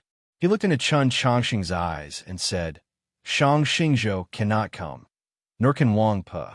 So who will come today?" Chun Changsheng said, "Since that's the case, Black Robe and the Demon Commander won't be able to come. Even if the 8 Great Mountain Men are still alive, they probably won't be able to come." They had already discussed this issue on the observation deck. At this time, they said these 2 sentences again because they had already decided to give up, but they were a little reluctant, so they wanted to make one last confirmation. After saying this, Chun Changsheng and the Demon Lord fell silent for a very long time, and then they sighed at the same time. These 2 sighs that represented giving up were filled with regret. Today, the wind and snow were extremely strong. The opportunity was too good. The Demon Lord was far away from Xiulao City, and the Pope was far away in a foreign land. This sort of situation was far too rare, and it would probably be very difficult to see it again in the future. How could he not be disappointed that he was unable to kill the other party today? Come to think of it, killing you won't do me much good. The human race will become more united and angry. The Demon Lord looked at Chun Changsheng and sighed. From this perspective, your existence is truly meaningless. The corner of Chun Changsheng's lips lifted slightly, revealing a smile like the spring breeze, and said, "I'm used to it. From the moment he was born, his existence had been a scheme aimed at the Tianhai Divine Empress. His existence had never had any meaning. To put it another way, he should never have appeared in this world. But he was currently searching, and it could be said that he had already found it." The Demon Lord slightly tilted his head.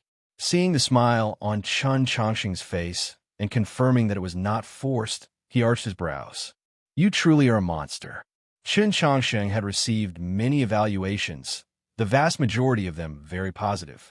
Fresh, clean, persistent, genius. Even his enemies would at most say that he was a little slow, too stubborn, or question his unwisdom in handling his relationship with Shang Xingzhou. But this was the first time he had been considered a monster. Chun Changsheng was not angry. On the contrary, he found the Demon Lord's view very interesting, somewhat close to what he believed to be true. As the saying went, the person that understood you the most was not your friend, but your opponent. Thus, the Demon Lord might be his true opponent. As he thought of these things, he took up the cup of tea that was almost frozen and poured it onto the snow in front of him. This was a memorial to those people who had died to the Demon Wolf Cavalry. He was a guest, so he should be the one to take his leave. He stood up, brushed off the snow on his body, nodded to the Demon Lord, and walked out of the courtyard. As he watched his back, the Demon Lord suddenly said, "The White Emperor will definitely be very disappointed." Chun Changsheng stopped and asked, "Why not Madame Mu?" The Demon Lord replied, "Since you are not willing to cooperate with me, Madame Mu is my firmest supporter." Chun Changsheng was quiet for a while, then asked, Just what does Madame Muan do? The great Western continent's imperial clan has always prided itself on being orthodox, and her line even has the blood of the elf race. Do you think that she will like humans? The demon lord sighed. And she's an Aquarius. Who knows what she's thinking? Chen Chongqing knew that the demon lord was speaking of the constellations popular in Shuilao City, but he had no idea what Aquarius signified. He shook his head in confusion and continued walking out of the courtyard.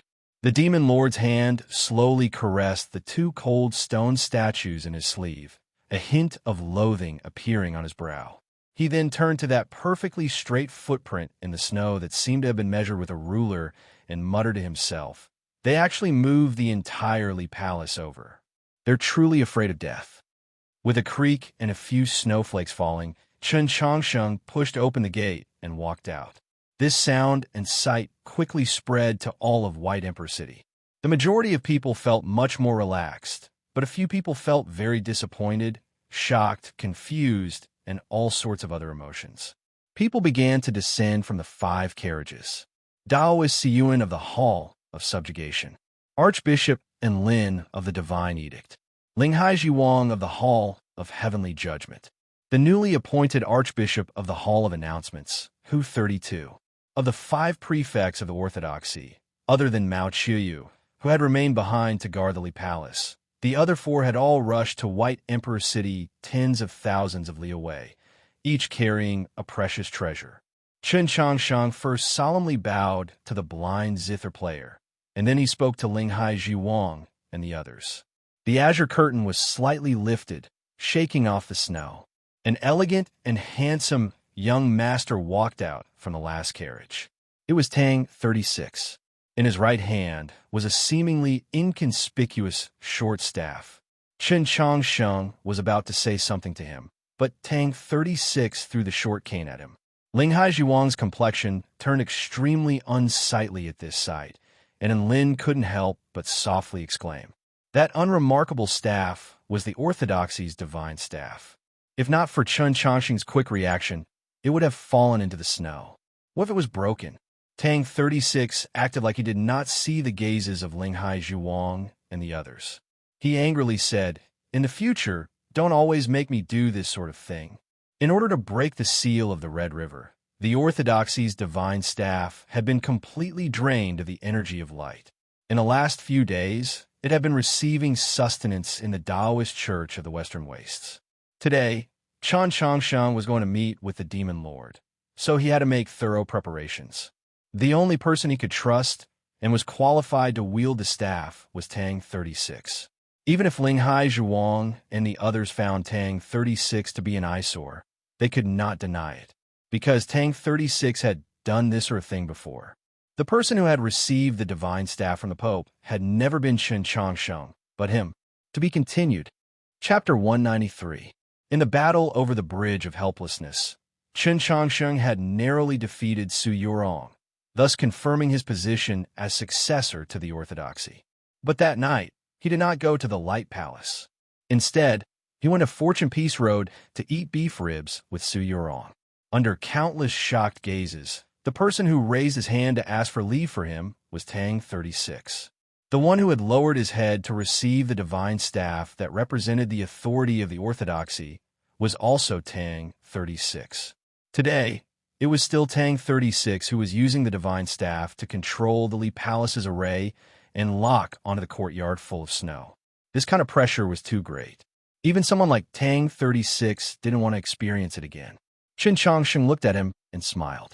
He turned around and looked at the courtyard in the wind and snow. His smile gradually disappeared. The gathering of the halls in White Emperor City was tantamount to moving the Li Palace's grand array over. If the Demon Lord had attacked earlier, he really would have taken the risk and tried to kill him. Regrettably, but also perhaps rejoicing, the Demon Lord had not intervened. Based on the current situation, Madame Mu would not give them another chance like today. If he and the Demon Lord could both safely leave White Emperor City, then there's something that I need your help with, he said to Tang 36. Tang 36's expression changed slightly and asked, "What is it?" Chen Chongsheng said, "Help me write a few letters." Tang 36 didn't understand what letter he wanted him to write. Suddenly, he thought of a possibility, and his expression became very interesting. A love letter? Even though your literary talent isn't as good as mine, why do you need to learn from those foolish youths? Could it be that you want to write to Princess Luoluo and are afraid that the Holy Maiden will see it? Sheng wanted to explain, but in the end, he could only shake his head helplessly. Tang 36 had only arrived at White Emperor City this morning. Because he had come in such a hurry, he did not bring too many of the Tang family subordinates. He only brought 5 kind men. It was the 5 kind man from Wanshui City a few days ago. In the struggle between Shang Xingzhou and Chun Changsheng, the Tang Old Master was still biased toward the former. But when it came to major matters related to the demon race, his response was extremely clear. As long as Chun Changsheng needed something, he would provide it. The people of the Orthodoxy had also arrived in the wee hours of the morning. Chun Changsheng had known of this matter the entire time. So when the demon lord invited him to meet, he had set the meeting today. The Tang Old Master had sent his strongest force, and the Li Palace had sent even more. It could even be described as vast and mighty. After Hu 32 brought back Chun Changsheng's decree, Dao Siyuan set out from the Li Palace that very night. Along the way, he rendezvoused with Linghai Zhuang and Enlin and led the 7,000 Orthodoxy cavalry from the Mount Song Army headquarters to the Western Plains. After passing through the Song Province Army headquarters, they met up with the Bear tribe and quietly entered the Red River region. The 7,000 papal cavalrymen were currently hidden in the mountains on the other side of the river. Although they could not shake the overall situation of the demi-humans, they could still serve as a form of intimidation. As for the 4 archbishops who carried the treasures of the Li Palace with them, they were a valiant force that no one could ignore. With the expulsion of Mu Jiushi and the execution of Daoist Baishu, the 6 prefects of the Orthodoxy had been replaced with the Upper Hu 32, leaving 5. 4 of them had left the capital and come to White Emperor City, tens of thousands of li away. Mao Qiu had not come. Many people believe that this prefect of the Orthodoxy, with the highest cultivation level, had not come because he had to guard the Li Palace. However, Chun Changsheng knew that this was not the case. It was because Mao Qiu was in seclusion, waiting for the heavenly secrets that would allow him to break into the divine. The matter of White Emperor City was naturally extremely important, and the safety of the Pope was of the utmost importance. However, in Chun Changsheng's view, Mao Qiu was at an important moment. Whether or not he could be disturbed by external forces and successfully enter the divine domain were equally important matters. He turned to Linghai Zhuang and asked, "Who is standing guard for Principal Mao?" The Heavenly Tao Academy is temporarily managed by Daoist Shu Xian. Zhuang Jihuan has been living in the Li Palace this entire time. Linghai Zhuang added, "Besides them, the Archbishop of the Temple Seminary and several senior sisters of the 13 divisions of Radiant Green have also been at his side." Zhuang Jihuan had been born in poverty, but because he had received financial aid for his studies, he had always been close to the Wanshui Tangs. After serving as Mao Qiu's deputy for many years, he had finally become the principal of the Heavenly Tao Academy several years ago. Whether it was in terms of cultivation, strength, insight, or methods, they were all extraordinary. With him personally standing guard for Mao Qiu and those similarly powerful figures of the 6 Ivies, Chun Changsheng logically had nothing to worry about. However, when he thought of Zhuang Jihuan's son, he couldn't help but have a rather strange expression. Everyone present knew of the story of the Garden of Zhou and Zhuang Huanyu's tragic suicide by the well, so they understood Chun Changsheng's worries. Linghai Zhuang glanced at Daoist Siyuan, but Daoist Siyuan pretended not to see. And Lin felt very helpless. She stepped forward and said to Chun Changsheng. Before leaving, the venerable Daoist issued a decree ordering the Prince of Xiang to take charge of this matter. Chun Changsheng was at first surprised at these words, but then he came to his senses and said no more. It was obvious that his teacher would not do anything in the current situation, so having the Prince of Xiang take charge of this matter was probably to reassure him. Linghai Zhuang and Daoist Siyuan seemed to have different thoughts. Chen Chongqing asked, "What's wrong?" Daoist Siyuan explained. Before priest Xian went to Fengyang City, he met with a Daoist from the monastery of Eternal Spring. Chen Chongsheng fell silent. Priest Xian had gone to Fengyang City and died there.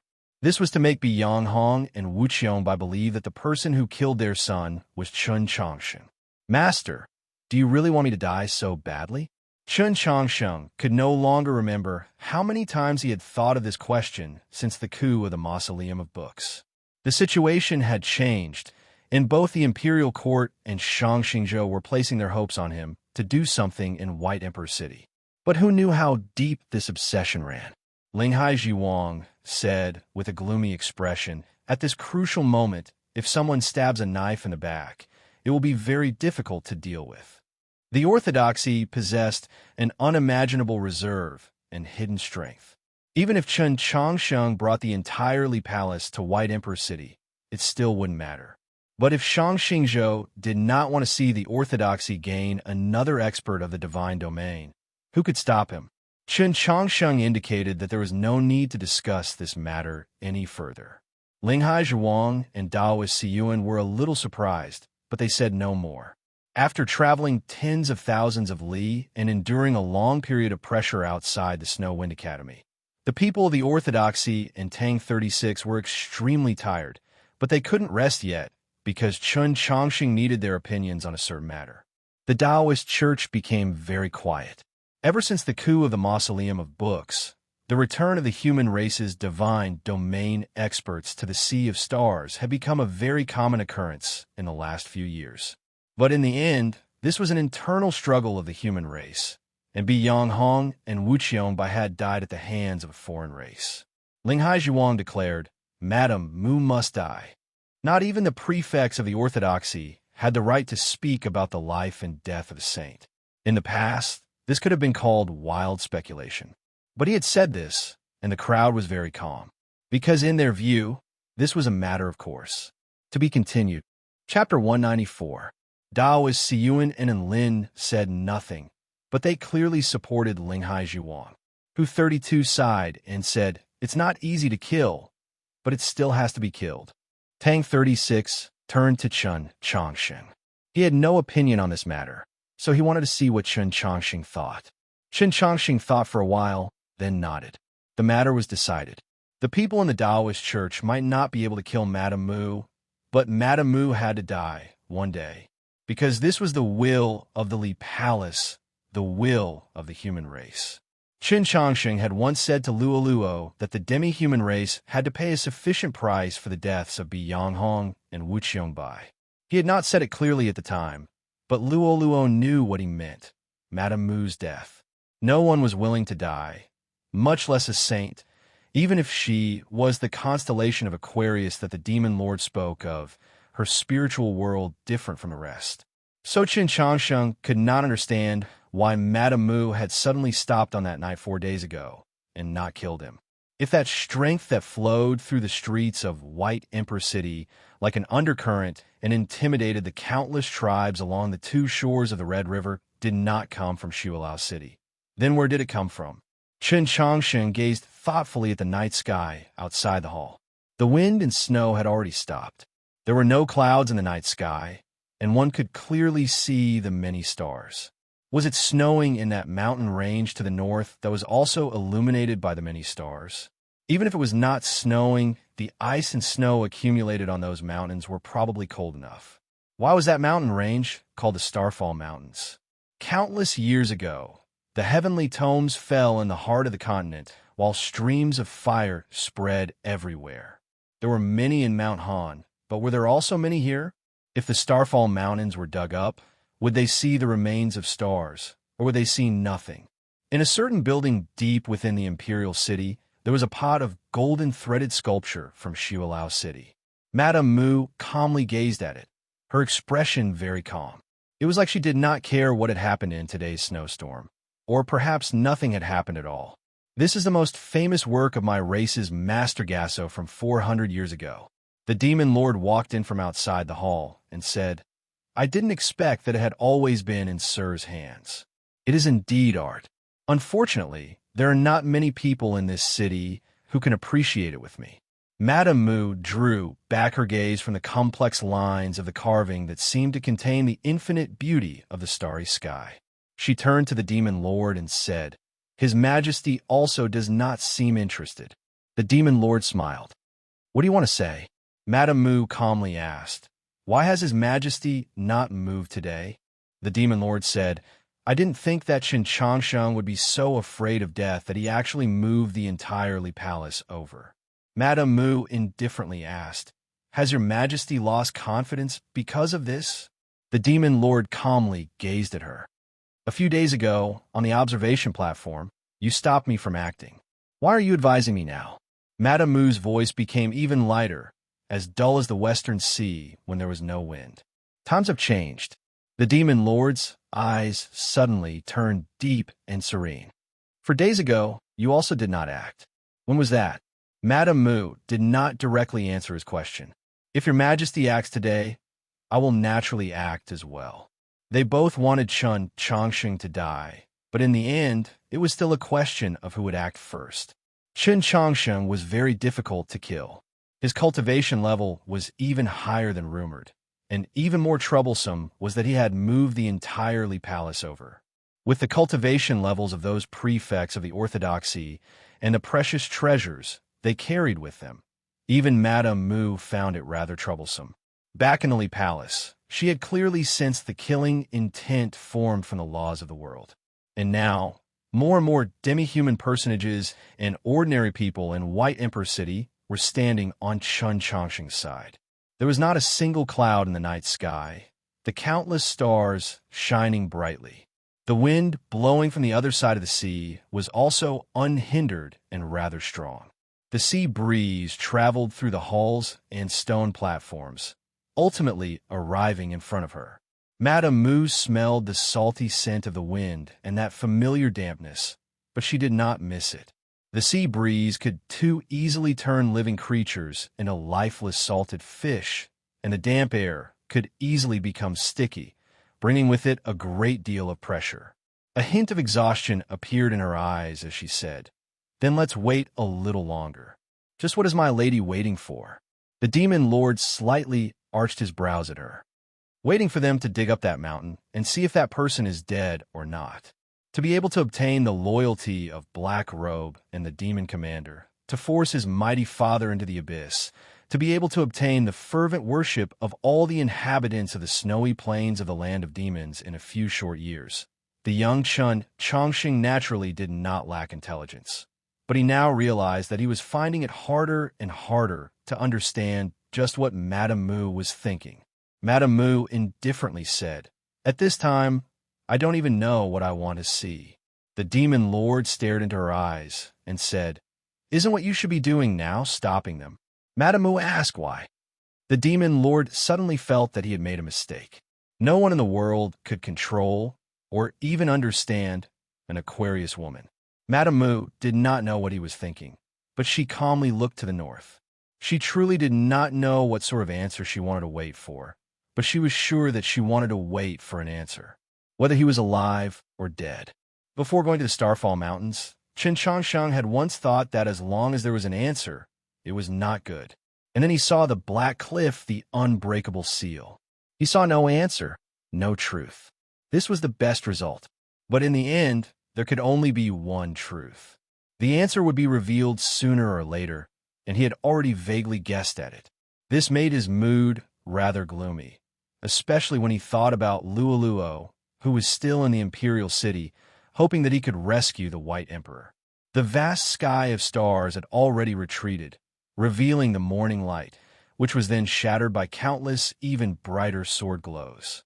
Like the corpses of fireflies, they drifted down to the black cliff. Qin Changsheng sat cross-legged in front of the black cliff, his sheath across his knees. Today, he did not close his eyes to meditate. Instead, he calmly gazed at the black cliff as if he wanted to see through it. Several hundred famed swords from the previous generation of the Garden of Zhou, with his body as the source, incessantly slashed at the black cliff, but they did not truly strike at the black cliff's strength. Instead, near far on the lake, on the summit, they tempered themselves against the invisible seal, just like they had in the past few days. The seal that had originated from the same source as the Tong Palace was now much weaker, no longer possessing its former might. Correspondingly, the momentum of the swords was even more extraordinary. According to their respective positions, they formed the South Stream Temple sword array and slowly, but inexorably, crushed forward. The Starfall Mountains were filled with awe-inspiring sword intents. At a casual glance, one could see a dazzling sword glow. Dao Siyuan had once visited Mount Li, and when he saw this sight, he couldn't help but recall the famous myriad sword array. Besides Dao Siyuan, Linghai Zhuang, and the other prefects of the Orthodoxy, as well as Wenshui City's 5 kind man, were all standing guard at Qinchangsheng's side. The Bear Tribe, the Shi clan, and several other large clans had dispatched their bravest and strongest warriors to take control of the area around the Black Cliff. Several hundred demi-human experts had gathered in the mountain range with a circumference of several li experts on the level of Jin Yulu and Xiaoda number 10 some. Even farther away, on the other side of the lake, dust was rising and the roars of monsters could occasionally be heard. The armies of the various tribes had probably already taken control of all the valleys.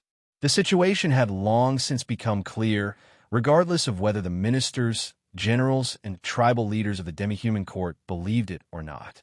The truth would very quickly appear before their eyes. To be continued. Chapter 195. Countless gazes fell on the Black Cliff, on Chun Chongqing's body, but no one dared to speak, much less disturb him. Linghai Zhuang had made it very clear that anyone who dared to take a single step closer to the Black Cliff would be regarded as an assassin. The Prime Minister and the Shi clan leader glanced at each other. There was no joy in their eyes, only worry and unease. They were worried because no one knew what they would see once Chun Chongsheng opened the Black Cliff. If it was the worst result, what would they do? Would the demon generals, ministers, and tribes who supported them kneel before the Empress again in a very short time? They were uneasy for 2 reasons. As the largest and strongest tribe of the demi-human race, why had the Xiang clan still chosen to support Madame Mu? And why had Madame Mu not done anything to stop all this, only quietly watched as they broke the array? Not everyone had gone to the Starfall Mountains. In that courtyard covered in yellow sand, the young demon Lord calmly gazed at the stone statues that had at some point reappeared on the 2 sides of the back gate, his thoughts a mystery. In a nearby manor, the Xiang clan leader looked at his son and hesitated for a very long time, but in the end, he said nothing. In the stone hall at the highest point of the imperial city, Luluo sat by the window, silently waiting for something. In a quagmire in the deepest part of the mountains, Chusu's head was lowered as he licked the wound on his severed arm, his entire body trembling in pain. In the small courtyard next to the temple to the celestial tree, Xin Yuan sat on the floor of the veranda, staring blankly at the mound in the ground. In a very ordinary inn, Su Yurong, who had not slept all night, used cold water to wash her face. She sat in front of the table and began to comb her hair in front of the bronze mirror. A voice brimming with emotion came out of the mirror. Since we are still beneath the starry sky, how can we not see all living beings? On the lake, in the clouds, on the summit, countless sword glows suddenly vanished at the same time. A moment later, there was a shrill whistle through the air. Countless sword glows returned to the sheath. Chun Chongsheng gripped the middle of the sheath and stood up. Everyone turned to look at him, but he looked at the lake, the clouds, the summit. The sword had returned, but the sword intent was still there.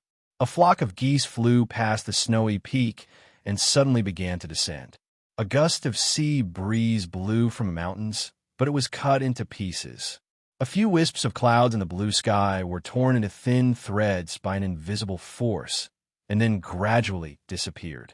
These were all signs of the restriction collapsing.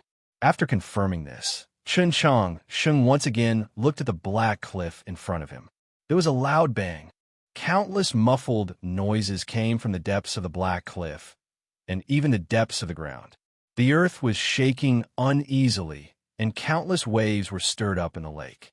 Countless snowflakes were pouring down from a nearby, snowy peak, and the roars of the beasts in the mountains became shrill. Rubble flew everywhere, and smoke and dust rose. It took a long time before it gradually calmed down. The black cliff had already disappeared without a trace, leaving behind only a large pit that was hundreds of feet wide. In the deepest part of the cave, there was an extremely smooth stone wall that looked like gold or jade. It was as if even the sharpest sword would not be able to leave a mark on it. This was the legendary Star Stone, which possessed an unimaginable weight and density. However, it had already been buried by the soil and sand, and only a small part of it was exposed. Starting from the Star Stone, there was a perfectly straight stone path. The pit that had been the black cliff for hundreds of feet had been cut in two by this stone path. This stone path was extremely long, extending for who knew how many li, extending into the distance. Countless gazes followed the path of the stone path, ultimately stopping 10-some li away. There, half a mountain had collapsed. This mountain had originally been a palace. A stone chair had been embedded in this half of the mountain. This stone chair was 100 feet tall and 100 feet wide. It was incomparably massive and exaggerated. There was a person sitting on the stone chair. This person was dressed in a pure white imperial robe. He was extremely thin and his eyes were sunken in. He seemed like a dead person. "Your Majesty," there was a cry of alarm, and then countless cries of alarm, and then there were the sounds of rushing wind. Countless silhouettes scrambled to rush toward the half-mountain that was more than 10 miles away. Linghai Jiwang's warning had long ago been completely forgotten. When they arrived in front of the massive stone chair, they felt that the person in the chair was even more small, even somewhat comical. But the demi-human ministers and experts had no such thoughts. Their faces were filled with excitement, and some of them even began to cry. To them, the person in the chair was a god. Even if that person was extremely thin, his eyes closed, on the verge of death, incredibly weak. But as long as he was alive, no, even if he was dead, he would still be the god of the entire demi-human race. Because he was called by Xingya. He was the White Emperor. It was clear that the important personages of the demi-human race had long since prepared for this sight.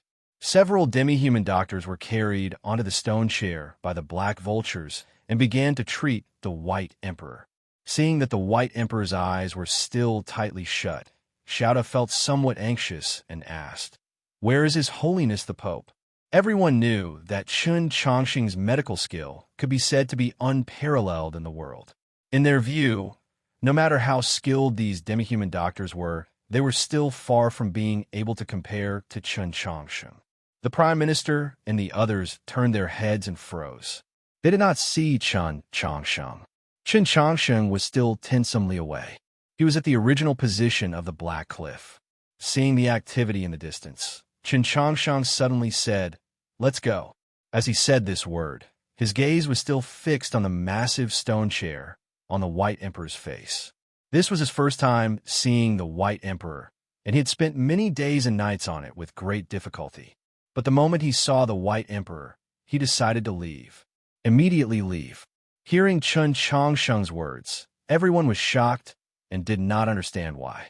Only the blind zither player seemed to understand Chun Chongqing's meaning. He led Five-Kind Man to the exit of the secret path behind the lake. Just when an elderly demi-human doctor gathered his courage and prepared to place the stone needle in his hand, the White Emperor opened his eyes. His eyes were very gloomy. They were like the snowy plains on a cloudy day, incomparably gray. Then, a small black dot appeared on the snowy plains. The black dot gradually grew larger, its color deepening. It was like a traveler traveling 10,000 li across the snowy plains, getting closer and closer. He had truly awoken. Perhaps because he had been sealed for 5 years, the Star Stone had absorbed a great deal of star radiance and demi-human essence. He was extremely weak, on the verge of death. But when he opened his eyes, an unimaginably dignified aura exuded from his thin and weak body. "You've all come?" His voice was very soft. Because he had not drunk water for many years, it was rather hoarse. But all of the Starfall Mountains could hear his voice. The demi-human experts knelt like a tide. To be continued. Chapter 196. Jin Yulu did not kneel. He stood relatively far away, a complex look in his eyes. The White Emperor sat on his massive stone chair, his feet still several zhang from the ground. Logically speaking, it was impossible to step on the ground, so it was naturally impossible to stand up. But he stood up just like that. It was like a majestic snowy peak had appeared between the heavens and earth. The heavens and earth naturally responded. The tensome snowy peaks rumbled like thunder. Avalanches were happening everywhere, the wind and snow sweeping up to the front of the mountain. The demi-human experts were jolted away from the stone chair by the power of the snowstorm. The furious wind and rain fell on the White Emperor's imperial robe and immediately vanished, seemingly entering his body. In the snowstorm, the White Emperor took 3 steps forward. As the wind and snow entered his body, he grew taller and taller. His imperial robe was as good as new. The gray in his eyes completely transformed into pure white, exuding an oppressive chill. He looked into the distance and indifferently asked, "What happened in the last few years?" The Prime Minister knelt in the wind and snow. Using the most concise words and the fastest speed, he recounted all the major events. The White Emperor listened to this, his expression unchanging, remaining very calm. Jin Yulu's voice suddenly came from the snowstorm. Bi Yanghong is dead, and Wu Qianbai is also dead. The White Emperor only raised his brows at these words. The snowstorm gradually subsided. Jin Yulu jeered. "I told you back then that one should choose a virtuous wife. It now seems that your insight is even inferior to Bi Yanghong's." The White Emperor remained silent, only looked in a certain direction. All the demi-human experts and the soldiers on the other side of the lake looked in the direction of his gaze. It was White Emperor City. The truth was now before their eyes. The White Emperor had been imprisoned for many years. This was truly Madame Wu's scheme. Based on what they all thought, he should be leading the army to attack White Emperor City. But the White Emperor did not move. He no longer looked at the city. Turning his gaze tensomely away, he asked, "You are Chun Changsheng?" Many people followed his gaze and realized that Chun Changsheng had not come. More importantly, many people, including the prefects of the Orthodoxy, had already left. Only he and Tang 36 remained. Separated by 10 some li, Chun Changsheng and the White Emperor stared at each other. He did not answer the White Emperor's question. Because of his silence, the atmosphere among the snowy peaks became somewhat strange. The Prime Minister stepped forward, preparing to say something. A voice rang out in front of him. It was Tang 36's voice. "How rude of you, White Emperor." Many years ago, Zhu Luo outside Hanqiu City and the Holy Maiden of the South outside Xuanyang City had both asked the same question, not a single word out of place. At that time, Zhu Luo and the Holy Maiden's questions represented their curiosity towards Chun Changsheng and could also be said to be a form of acknowledgement. At that time, his name had only just appeared on this continent. But things were different now. He was no longer that young Taoist from Xining Village, the new student of the Orthodox Academy. He was now the Pope of the human race. Even if it was Emperor Bai, asking him such a question was extremely rude. Thus, when they heard Tang 36's rebuke, the important figures of the Yao race were very angry, but they couldn't refute him. The White Emperor calmly looked over and suddenly said, "Could it be that His Holiness is just here to watch the show?" He ignored Tang 36, but the way he addressed Chun Changsheng was already different. Chun Changsheng still did not respond. When he was with Tang 36, he would talk a little more. But if he needed to communicate with the outside world, he would talk a lot less. Because Tang 36 would speak on his behalf, and the entire Orthodox Academy knew that Tang 36 was better at talking than he was. If His Holiness had not acted, there would be a show to watch today. Tang 36 calmly added, "So your Holiness's words are completely wrong." The White Emperor's words were implicitly referring to Chun Changsheng standing in the distance, and having Linghai Zhuang and the others leave early. Tang 36's response was also very clear. As the recipient, the demi-humans had no reason to question any of their arrangements. But these words truly could not be considered respectful. especially when the person he was speaking to was the White Emperor. Countless furious gazes fell on him. Tang 36's expression did not change. At this moment, Chun Changsheng confirmed that Linghai Zhiwang and the others had already entered the secret path and finally broke the silence. He turned to the snowy peak 10 li away and said, "Junior bids farewell."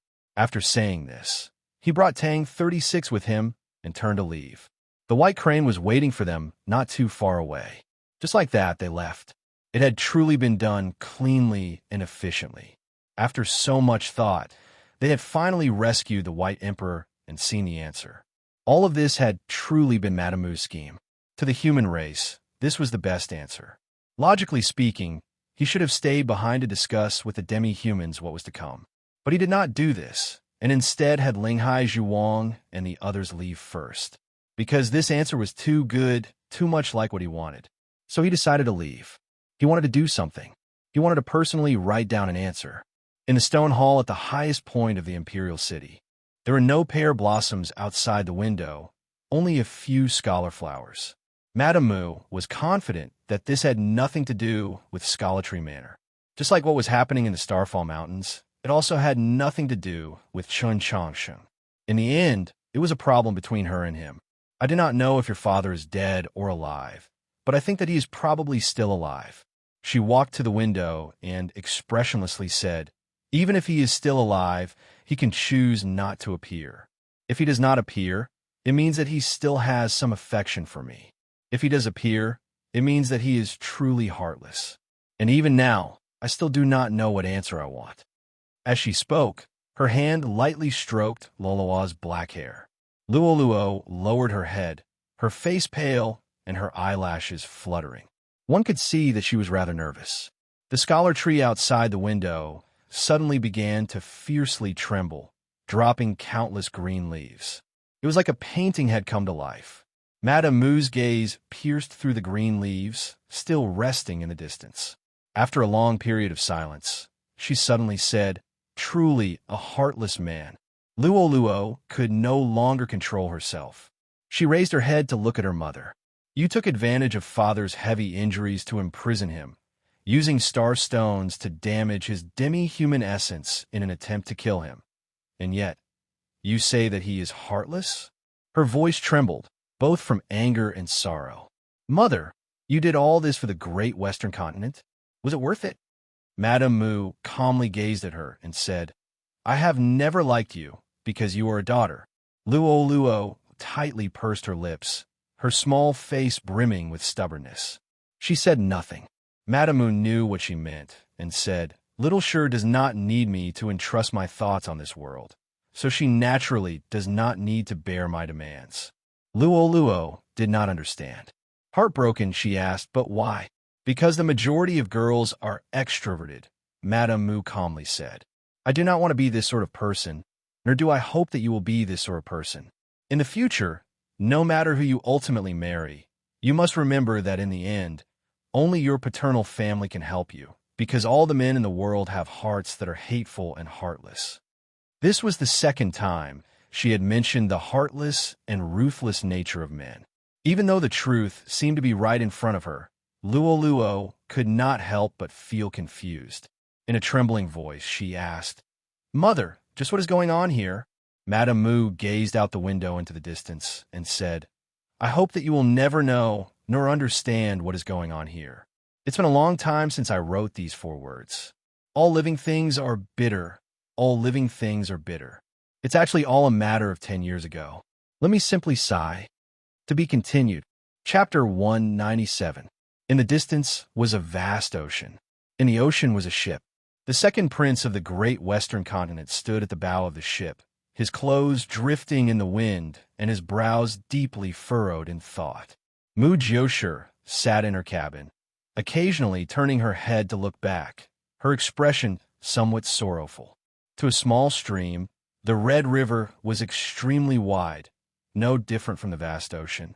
And when it flowed from the Starfall Mountains to White Emperor City, the stream became the Red River. From the docks to the streets, to the plaza to the meadow of Heaven's Guard Pavilion, kneeling people could be seen everywhere like a tide. The White Emperor returned to White Emperor City. He did not directly return to the Imperial City, but chose to take a boat. The path from the shore to the Imperial City was incredibly wide. He slowly walked through the tide of demi-human civilians, his hands held behind his back, his expression unhurried. It was like he only wanted to see if the old city he had not seen for several years had changed. In the time that he had been casually strolling through White Emperor City, the ministers still loyal to Madame Mu had either committed suicide or had their heads chopped off by their relatives. The elite Red River Beast Guard, after several extremely intense clashes, had also knelt in front of the Imperial City, their knees covered in blood that had once belonged to their closest comrades.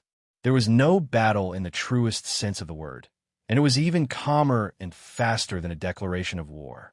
He didn't say anything, and everything was settled, because this had always been his city. All the streets and alleys of this city, the mottled stones on the stone walls, all carried his chi. All this chi had now returned to his body. His body grew larger and larger, his chi growing stronger and stronger.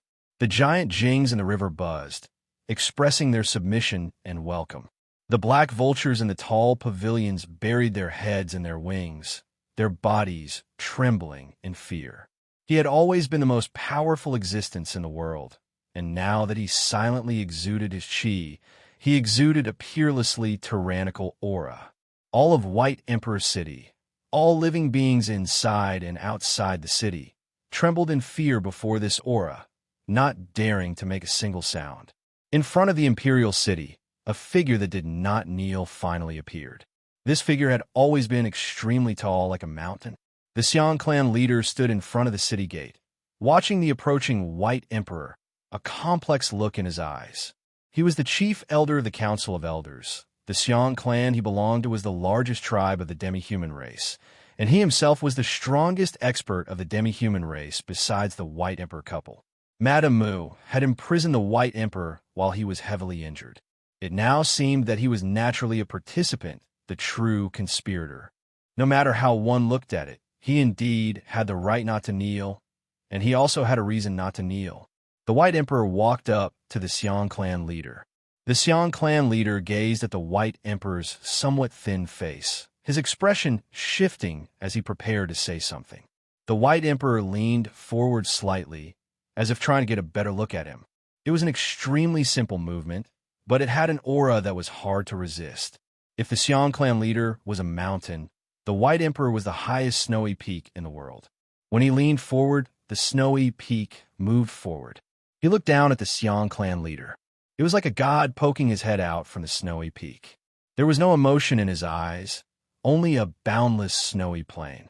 The traveler in the snowy plain gradually faded into the distance. Just like the past, the benevolence and pity, all that was left was indifference and bitter cold. A bolt of lightning flashed over the snowy plain, illuminating the traveler's figure. It was a flash of light in his callous black eyes. It was a hand descending from the sky. The Xiong clan leader's expression suddenly changed. With a howl, he raised his two arms in front of him, raising them like two thick stone pillars to meet the hand. There was no fear in his eyes, no regret, only shock and confusion. It was an extremely strange sight. Fierce winds howled over the snowy plain. Thousands of piles of snow were swept up. The wax figures on the snowy plain began to collapse. With a light clap, countless fine cracks appeared on the two stone pillars, and then they gradually began to crumble. With a boom, the stone walls at the edge of the Imperial City's main gate began to collapse, countless stones flying in all directions. A great cloud of dust obscured all vision. The clash of furious chis and that terrifying pressure cut off all spiritual sense, making it impossible for sound to escape. Blood gushed out of the Xiong clan leader's ears, mouth, and nose, making him seem particularly terrifying. Strangely, not a single drop of blood flowed out of his completely shattered arms. At the moment of his death, he finally understood why all this had happened, and his eyes were suffused with disbelief and pain. So after several centuries, you are still not willing to believe in my loyalty.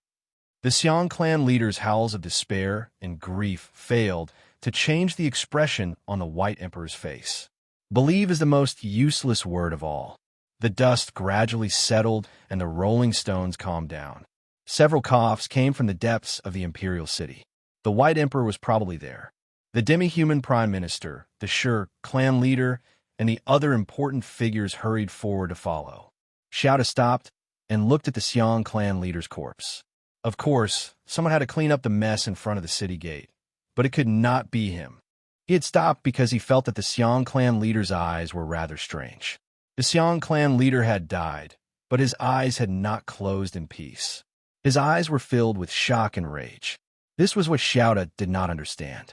The Xiong clan leader had pretended to be the White Emperor's decree during the grand ceremony of returning to Origin, and he had even worked with Madame Mu to rebel. His crimes naturally deserved 10,000 deaths, and he should have been well aware of this. So why did he have such emotions at the moment of his death?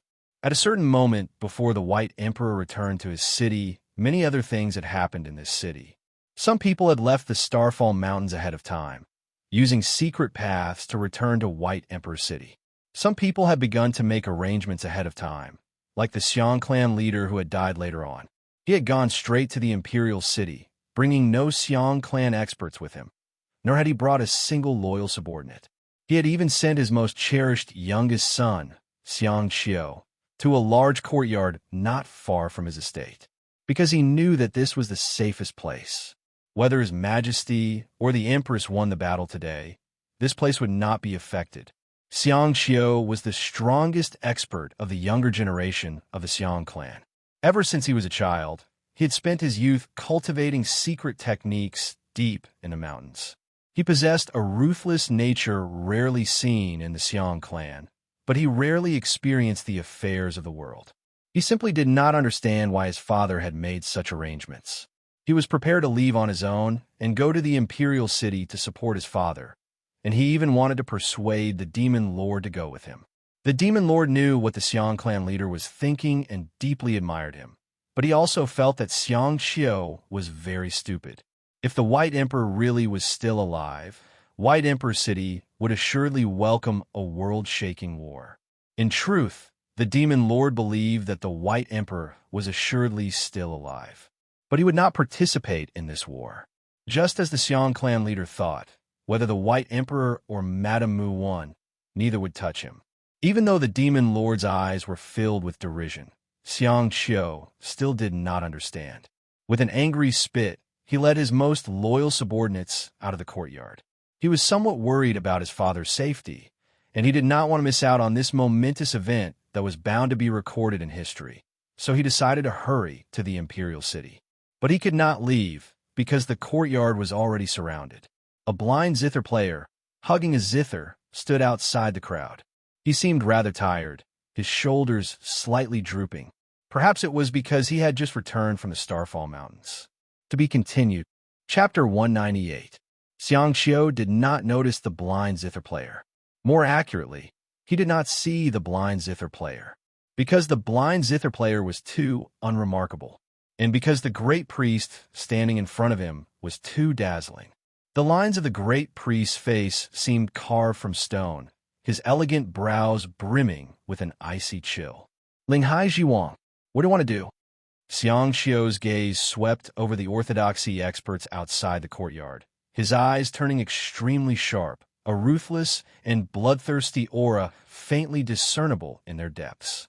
Linghai Zhuang expressionlessly said, "The sacred decree states that no one is allowed to enter or leave this courtyard. Those who disobey will die."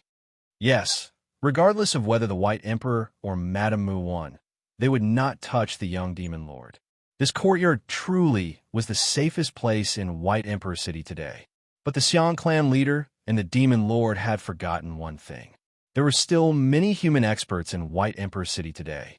Regardless of whether the White Emperor or Madame Mu won, they all wanted to kill the young Demon Lord.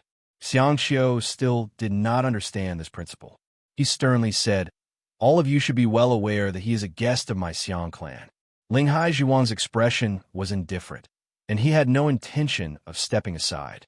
Xiang Xiao harshly shouted, "Do all of you want to die?" After saying that, He led his subordinates and charged forward. And then he died. Xiang Qiu truly was the strongest expert of this generation of the Xiang clan. His cultivation, strength, and methods were all formidable. His subordinates were also the elite experts of the Xiang clan. But standing outside the courtyard were Ling Haizhuang, Daoisin, Archbishop and Lin, and Hu 32. To put another way, he was facing the majority of the Li Palace. So how could he possibly win? Of course, if his opponents had been these prefects of the orthodoxy, perhaps he would not have lost so quickly, and even if he lost, he would not have died so quickly. The problem was that Ling Haizhuang and the others had not moved. Their attention was focused on the courtyard. Xiang Qiu and the Xiang clan experts were facing a group of miscellaneous people. These people were 7 peddlers, 6 government laborers, 3 fortune tellers, 2 sesame candy-selling elders, and 1 cosmetic powder-buying girl. Even though they knew that these people came from Wenshui City and were probably experts of the Tang clan, this combination still made it easy to dismiss them as miscellaneous people. More than 10 streams of demon race energy soared into the sky. A crisp sound rang out on the street. It was not the sound of the iron rings on the door being blown around by the strong wind, but the sound of the copper coins falling from the hands of the 7 peddlers onto the ground. The copper coins rolled on the ground, and they conformed to the principles of the heavens and the earth, forming a formation in an extremely natural manner. The 2 fortune tellers stood in the eye of the array and rolled their eyes as they watched the demonic clan experts whizzing through the air. They weren't looking down on him, but they were calculating at high speed. The 6 bailiffs stepped forward expressionlessly, and with a shake of their hands, they went forward. 6 cudgels of water and fire separated life and death. They poked their heads out from the clouds and were about to smash everything in front of them into the netherworld. What was even more terrifying was the iron chains tied to the 6 cudgels, which seemed to be able to bind the souls of all living beings. Violent auras collided, forming countless strange scenes and terrifying spatial turbulence on the street in front of the courtyard. At this time, the 2 sesame candy-selling old men took a step forward, lifted the front of their robes to their waists, and then threw a punch in front of them. The 2 fists, imbued with boundless light, scattered the wind from the Red River. They were like 2 blazing suns, burning all things. Then, a red and white powder, like peach blossoms or pear blossoms, enveloped the scene. Finally, a mournful zither note rang out, like the weeping of the wind and snow, like someone was leaving. The courtyard in front of the courtyard was covered in blood. Some Xiang clan experts were lying in their own blood. Xiang Qiu's injuries were the heaviest. His clothes were in tatters, and his body, which was as tough as steel, was covered in several dozen extremely fine wounds. Blood gushed out of these thin but perfectly straight wounds. When it came into contact with the air, it quickly transformed into a strange and gorgeous color. It was clear that he had been poisoned. As he gazed at the bailiffs and peddlers, his eyes were filled with pain and shock. He had never imagined that he would see so many terrifying techniques in such a short amount of time. If his eyes had not gone blurry from blood loss, could this really be the blazing sun style? These Tang clan experts were truly too frightening. He and his subordinates had not even had the time to go berserk before suffering a crushing defeat. Xiang Qiu's gaze ultimately fell on the blind zither player standing outside the crowd and the old zither in his bosom. The strings of this old zither were so sharp that no matter how many bodies it cut, not a drop of blood could be seen on them. Xiang Qiu suddenly felt a little cold as he gazed at this old zither. The zither note resounded. Only now did he realize that even without those peddlers and bailiffs, this blind zither player alone was enough to kill everyone on his side. Even if he and his subordinates went berserk ahead of time, they would still not be able to escape the fate of being killed. Even if his father was present, he might not be a match for this blind zither player. Intense regret appeared in Xiang Qiu's eyes. He had not seen this blind zither player just now, so he had not noticed that the zither player's shoulders had been slightly drooping. This posture seemed rather tired, but it might also have been to make it easier to hold the zither. Humans who liked to droop their shoulders were often truly extraordinary individuals. Like Wang Pe, like Byung Hong, like this blind zither player. His voice trembled as he asked, "Truly powerful. Just who are you?" The blind zither player did not answer his question. Perhaps some people would be willing to answer the questions of a dying person to express their benevolence or grace. But the blind zither player would not. Many years ago, in the internal strife of the sect, he had been ambushed and heavily injured by the sect master, barely managing to keep his life. From that moment on, he no longer knew what benevolence was. Many years ago, he had avoided Su Li while in seclusion to recover from his injuries, and then he had lived like an old dog in Wenshui City for so many years. After that, he no longer had the right to talk about grace. In his view, coming to White Emperor City at the request of the Tang Old Master to ensure Chun Chongqing's safety was just a job. He was just doing his job, collecting money and grain to live out his old age. So he would not answer Xiang Qiu's question. He had even once believed that he had lost all interest in anything. But today seemed to be a little different. He looked at the large courtyard, his gaze passing through the gate and falling upon that tree deep within. There was a figure under that tree. His sea of consciousness had long ago been calm and still, almost frozen, but it was now gradually thawing. His consciousness had long ago been a dried-up stream, but now water began to flow in and begin to beat against the rocks by the shore.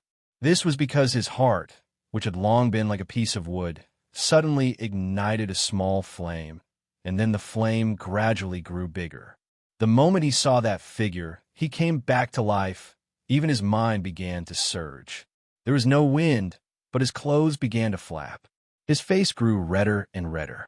His eyes grew brighter and brighter. He seemed to have become much younger.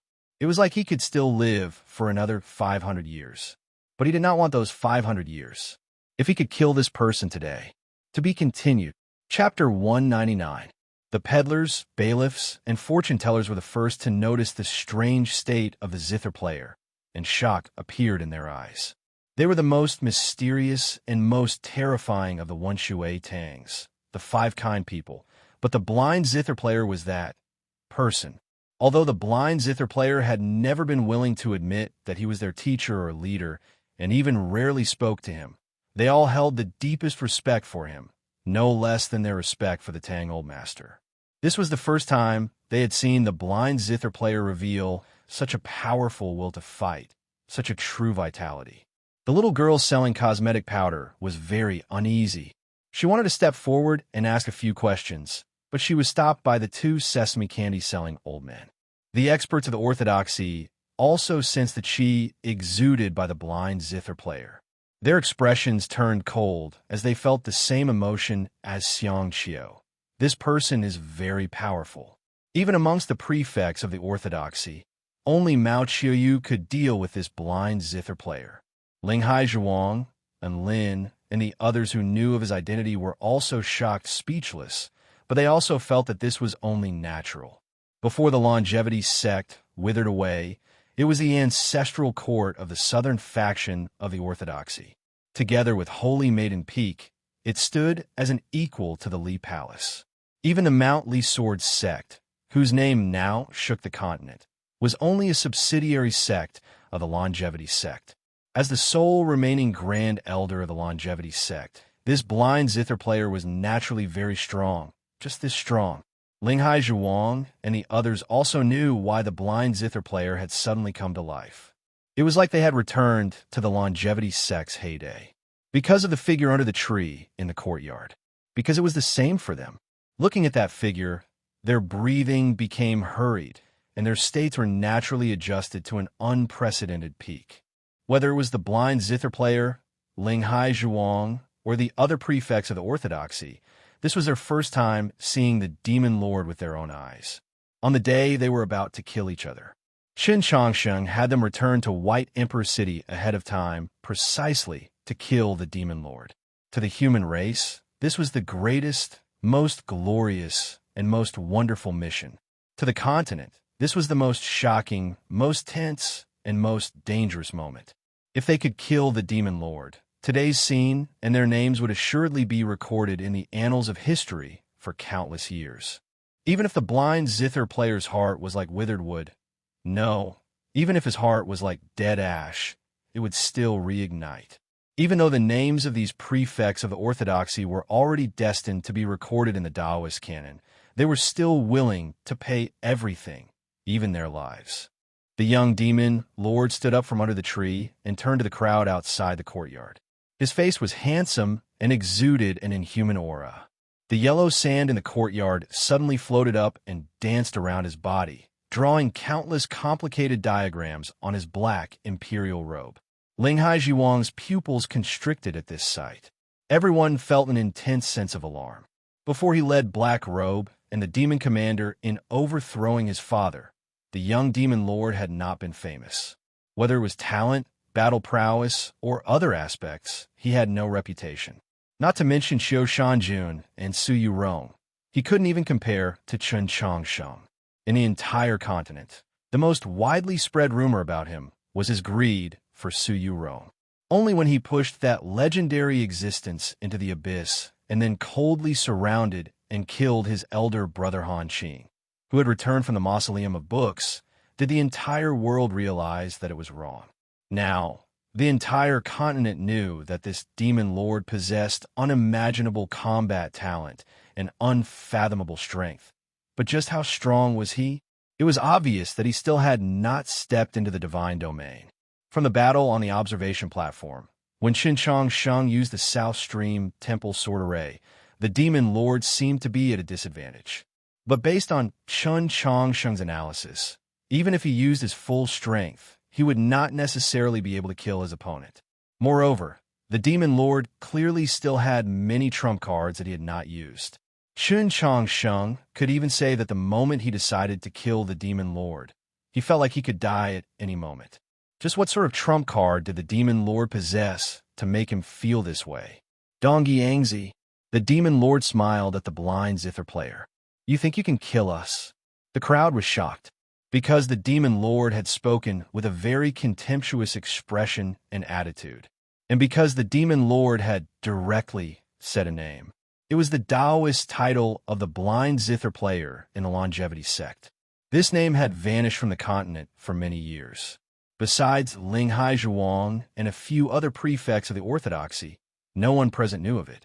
Not even the peddlers and government laborers of the Wenshui Tang clan knew of it. Yet the demon lord had exposed it with a single word. The blind zither player slightly tilted his head. After a long period of silence, he asked, "Why not?" "It's not impossible, it's just unwise." The demon lord held his hands behind him as he slowly walked towards the courtyard gate. "Back then, your sectmaster was working with Imperial Father. You happened to learn of this matter and were greatly dissatisfied. You wanted to interfere, but in the end, you were ambushed and heavily injured. Later on, you were besieged by the experts of my divine race on the snowy plains, your star orifices destroyed. Although you were protected by the Tang Old Master and your friends in the sect, barely managing to keep your life and even regaining your strength, you yourself should be well aware that no matter how many years you spend raising your cultivation, you have no hope of ever reaching the divine."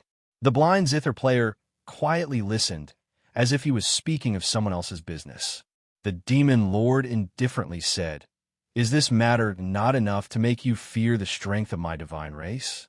Upon hearing this secret story from the past, the crowd was even more shocked and subconsciously turned to the blind zither player. The blind zither player had an indifferent expression as if these words could not move him, but his two grizzled eyebrows began to tremble. Everyone could sense the pain hidden beneath his indifferent appearance.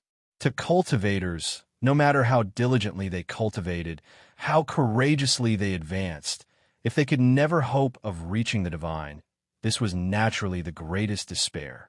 And this was not even considering the fact that he had such outstanding talent, that he was one of the few geniuses on the continent. If he had not been betrayed and dealt such a cruel blow by the demons, the divine domain that was incomparably distant to other cultivators would have been right before his eyes. This was the greatest pain of all. The blind zither player said, "Pain can make one feel fear, despair can make one lose all interest in life. But there are times when it can become the power of anger." The demon lord looked at him and said, "But in the end, it still cannot change your pitiful life." The cry of a crane came from the sky. The snow that had accumulated on the eaves rustled down. In the cold wind, the white crane landed on the ground. Qin Changsheng gazed at the courtyard and said, "As long as I can kill you today, all my pain can be repaid."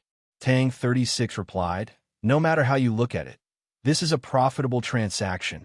The blind zither player fell quiet for a while, then replied, "Yes."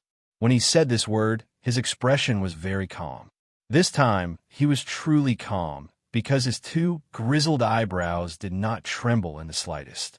Calmness did not mean that all his killing intent had been blown away by the wind.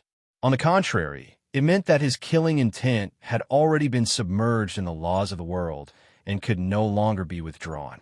The demon lord was alone in White Emperor City. Qin Changsheng had brought with him 4 prefects of the orthodoxy and the most terrifying 5 kind man of the Wenshui Tangs. From every angle, it was time to kill him.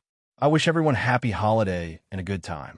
For the next few days, don't think about anything else. Just have fun and play to your heart's content. Tomorrow is the joyous day when our old book friends raise their cups to the bright moon and get married. Let us cherish the beautiful wish of seeing their wedding photos as soon as possible and bless them to grow old together. To be continued. Chapter 200. So you've always wanted to kill me. The demon lord looked at Qin Changsheng and said, "I thought that after that day, you had already given up on this idea." Qin Changsheng replied, "Giving up once doesn't mean that I won't try again." The demon lord sighed, as expected of Shang Xingzhou's student. Truly a formidable hypocrite. Qin Changsheng said, "The opportunity that day was not very good. Do you think that today's opportunity is very good?" The demon lord smiled. "You should be well aware that neither the White Emperor nor Madame Mu will let you kill me. Is this the so-called balance you speak of?" Qin Changsheng replied, "Maintaining balance is a very difficult task, and those who walk a tightrope often end up with bad endings. Regardless of whether the White Emperor or Madame Mu wins, they truly will not let me kill you. The problem is that victory and defeat have still not been decided." The demon lord asked, "Do you think that a person like the White Emperor will not care about anything else in the world when dealing with Madame Mu?" Qin Changsheng was quiet for a while, then said, "Even if this is his stance, I am not prepared to accept it." In the Starfall Mountains, he had used the South Stream Temple Sword Array to break open the ceiling array, confirming that the White Emperor was still there and obtained the best answer. He had unexpectedly sent Linghai Zhuang and the Tang clan's 5 kind man back to White Emperor City. And then he and Tang 36 had hurried back. It was because he had something to do. Those seemingly perfect answers had always been answers given by others. He wanted to write an answer that belonged only to him, one that could not be faked. He wanted to kill the demon lord. No one knows if the White Emperor can stop you, but at least for now, it seems that he has not. The demon lord looked into his eyes and profoundly asked, "Have you ever wondered why he did this?" Qin Changsheng replied, "Perhaps we were all thinking too much. There is no such thing as balance. His Majesty the White Emperor also wants you dead. No, he did not stop you because he knew that you could not kill me." The demon lord smiled at the human experts outside the courtyard. "Even if all of you work together, you still won't be able to kill me." In that world-shaking battle with the demon lord on the snowy plains, the White Emperor had been heavily injured, and then Madame Mu had used the Starstone Array to imprison him for many years. Now that he had escaped, he probably needed time to recover his strength. Moreover, there were many matters in White Emperor City that required his attention, like vengeance. But he was a true saint, the hegemon of the West. If he really wanted to stop Qin Changsheng from killing the demon lord, he should have many other methods. He did nothing, only quietly watched as Qin Changsheng had Linghai Zhuang and the others leave, then watched as Qin Changsheng left on the crane. Why was that? Was it really as the demon lord said? Qin Changsheng could not understand where the demon lord's calm confidence and the White Emperor's tacit approval lay. He was confident that neither the demon commander, the legendary 8 great mountain men, nor even the most mysterious black robe would appear today. Even a divine domain expert would need some time to fly across tens of thousands of li. More importantly, he knew that these devil experts couldn't come today. In that case, all the clues pointed to a hidden possibility. Seeing Chun Chongqing's expression, the demon lord knew that he had guessed at something. He calmly asked, "You still insist on killing me?" Chun Chongqing replied, "If that's really the case, then I want to kill you even more. Of course, your order will be pushed down a little." The demon lord asked with great interest, "Because of the matter between Bi Yanghong and Wu Bai?" Chun Chongqing replied, "Those who come from afar are guests. The earlier they die, the earlier they can return home." At the start of this conversation, no one could understand what was being said. The first to come to his senses was Tang 36, and his complexion instantly paled. He knew the truth of that battle between the divine, knew how Bi Yanghong and Wu Bai had been heavily injured. The next to react was Ling Hai Zhuang. His eyes became incomparably bright, like the hottest flames engulfing the entire world. But in their depths was a crystal core that no amount of heat could melt. He also understood the meaning of the conversation between the demon lord and Chun Chongqing. But the change in his eyes did not merely stem from the berserk rise in his fighting intent, but also from the chi of that crystal core. Yes, that crystal core was not a product of consciousness, but a real existence. That crystal core that could not be melted by fire was one of the legendary treasures of the Li Palace. Soon after, 3 divine and powerful chis emerged from the bodies of Dao Siyuan, Archbishop and Lin, and Hu 32. A willow branch suffused with a gloomy luster appeared in the sky. A thin piece of paper that seemed like a banner or a painting appeared in the sky. A divine seal imbued with a simple and unadorned chi appeared in the sky. Hell Willow, Mountain River Diagram, Outer Heaven Seal. The Li Palace could have many archbishops, but only 6 could be called prefects. These 6 archbishops resided in the sacred halls of the Li Palace, each of them guarding one of the orthodoxy's most precious and powerful treasures. These treasures were either strange objects like the crystal core in Ling Hai Zhuang's eyes, or divine artifacts forged by previous saints of the orthodoxy. These treasures were the foundation of the Li Palace's grand array, where its true sharpness lay. Even a saint like Madame Mu had to be cautious in front of these chis in the Li Palace. Although Mao Qiuyu, who had the highest level of cultivation and the wall of illustrious heroes he was responsible for, had not appeared today, it was probably enough.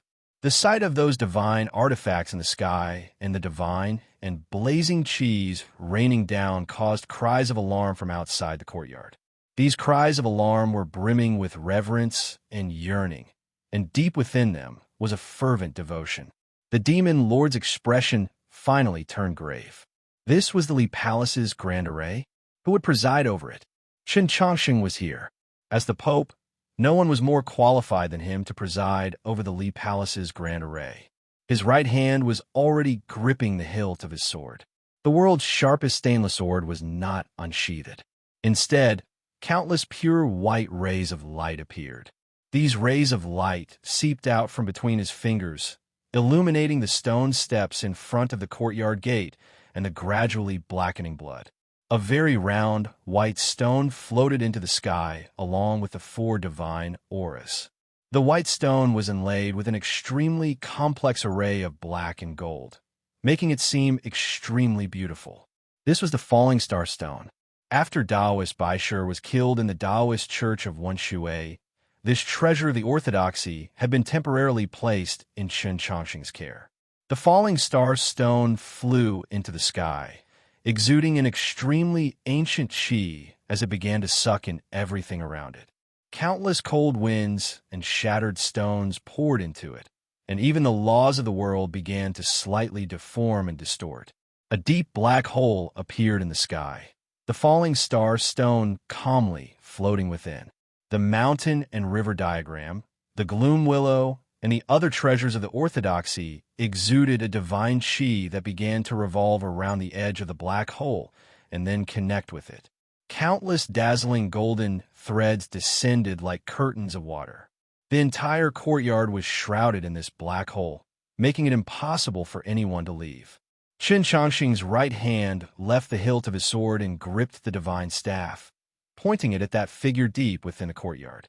An unimaginable amount of divine energy, imbued with boundless light and heat, surged forward like a massive wave. To be continued. Chapter 201. Before that berserk divine energy could land in the courtyard, the wind arrived ahead of it. The howling winds stirred up the yellow sand on the ground and threw it in all directions. It was like they had arrived on a wasteland. The demon lord stood in this sky of yellow sand, his eyes extremely gloomy and his face extremely pale. Not out of fear, but because in an extremely short amount of time, his blood had begun to boil and fiercely blaze. An extremely cold and thick chi surged out of his demon body and into the sky. His black hair scattered behind him, wildly dancing in the wind like thousands of snakes. The demon robe glowed with a dim light, its surface seeming to be burning with a flame without any heat. As the cold flames spread, the demonic aura quickly enveloped half of the courtyard with a single tree as the center. The clearest sign was that night had descended upon the courtyard. This night was cold, brimming with the chi of silence and darkness, representing the most austere and callous order. But this light energy was warm, even scorching. Other than the divine, it also possessed the chi of boundlessly active life. This courtyard adjacent to the Xiang clan estate was not small, but it was not even worth mentioning when compared to these two majestic chis. In an instant, the entire courtyard was occupied by these two chis. One side was the endless night, the other was the endless light. And then they met. Logically speaking, when these two diametrically opposed chis met, it should have resulted in a spectacular spectacle that would rend the heavens and rend the earth. But this spectacle did not occur. On the contrary, everything was quiet, even peaceful.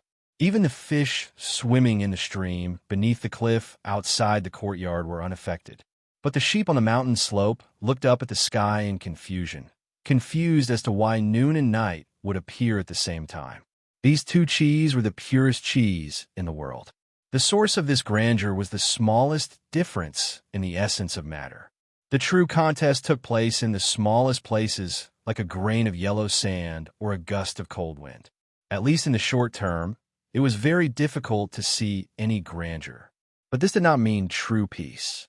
The dangers hidden in the most minute places, once seen, were highly likely to result in destruction.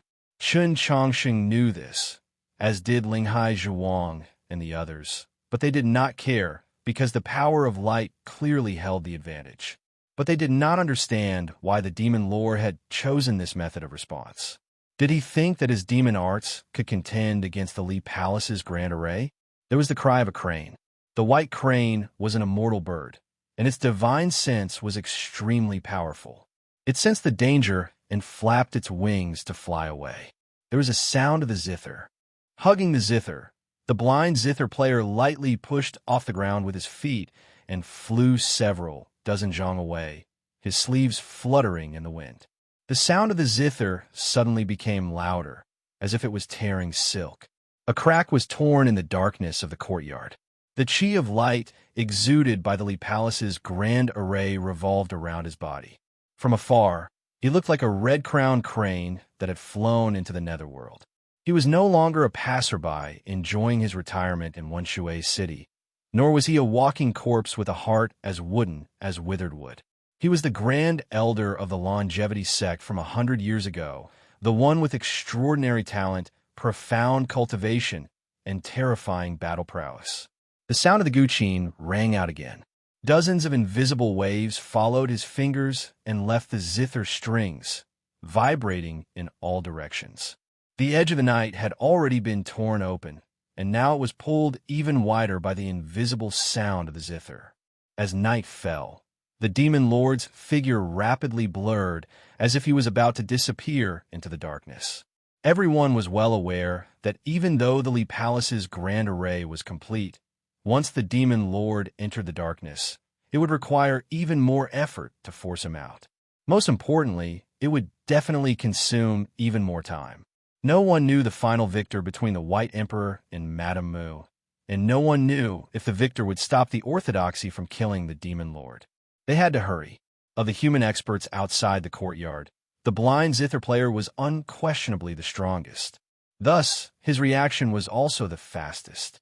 As the zither notes fell, the darkness began to fade, and the demon lord's blurry figure once more became somewhat clearer.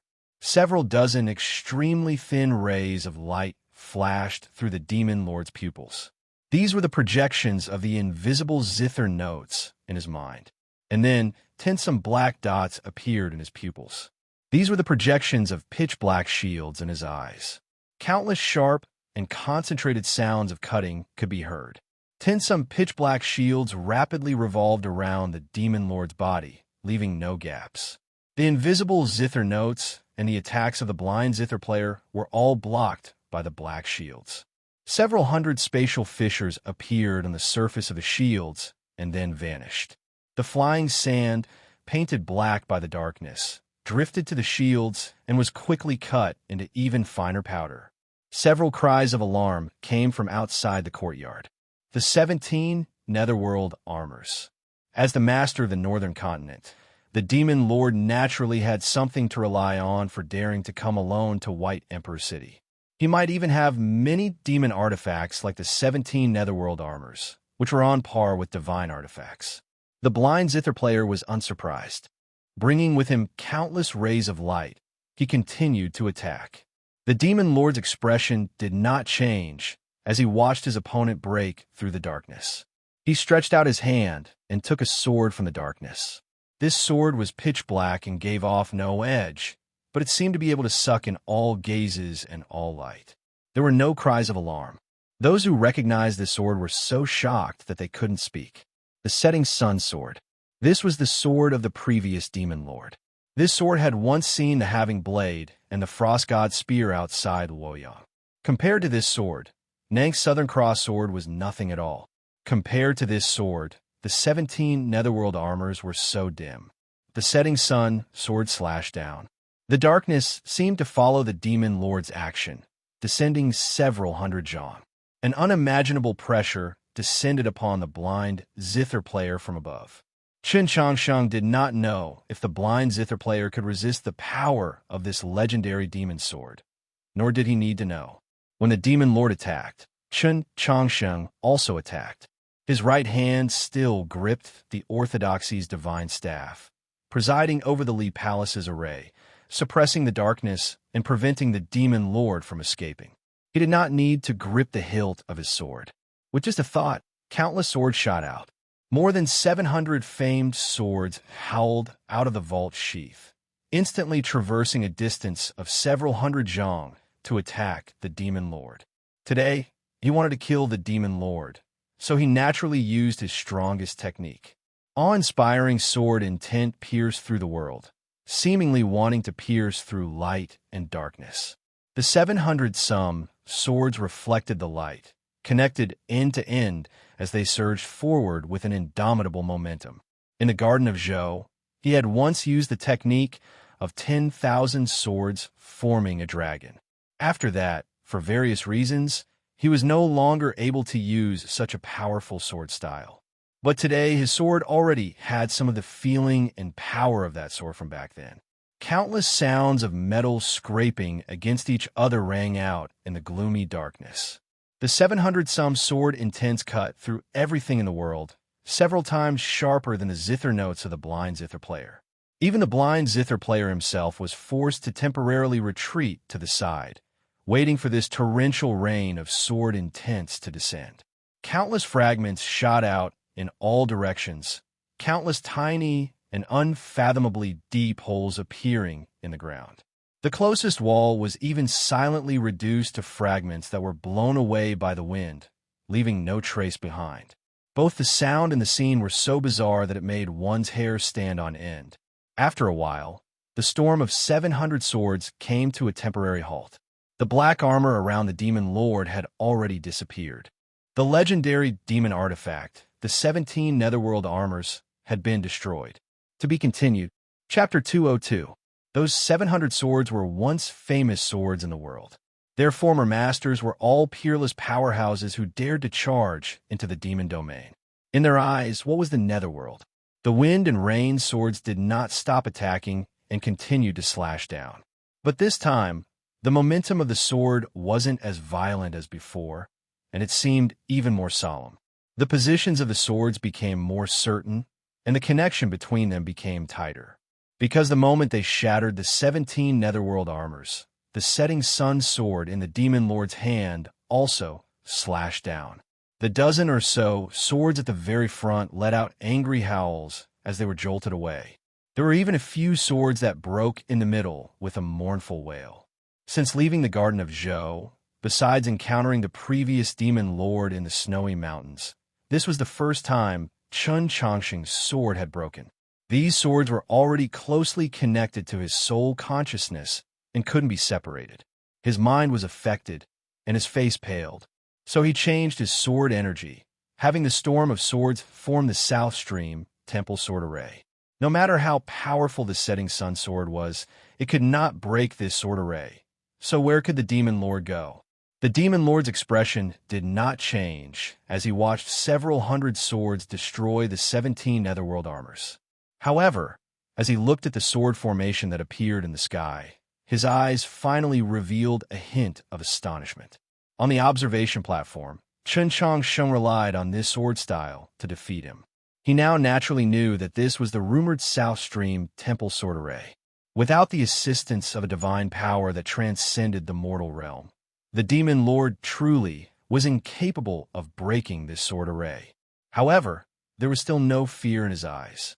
The setting sun sword truly descended, shattering the formless zither music.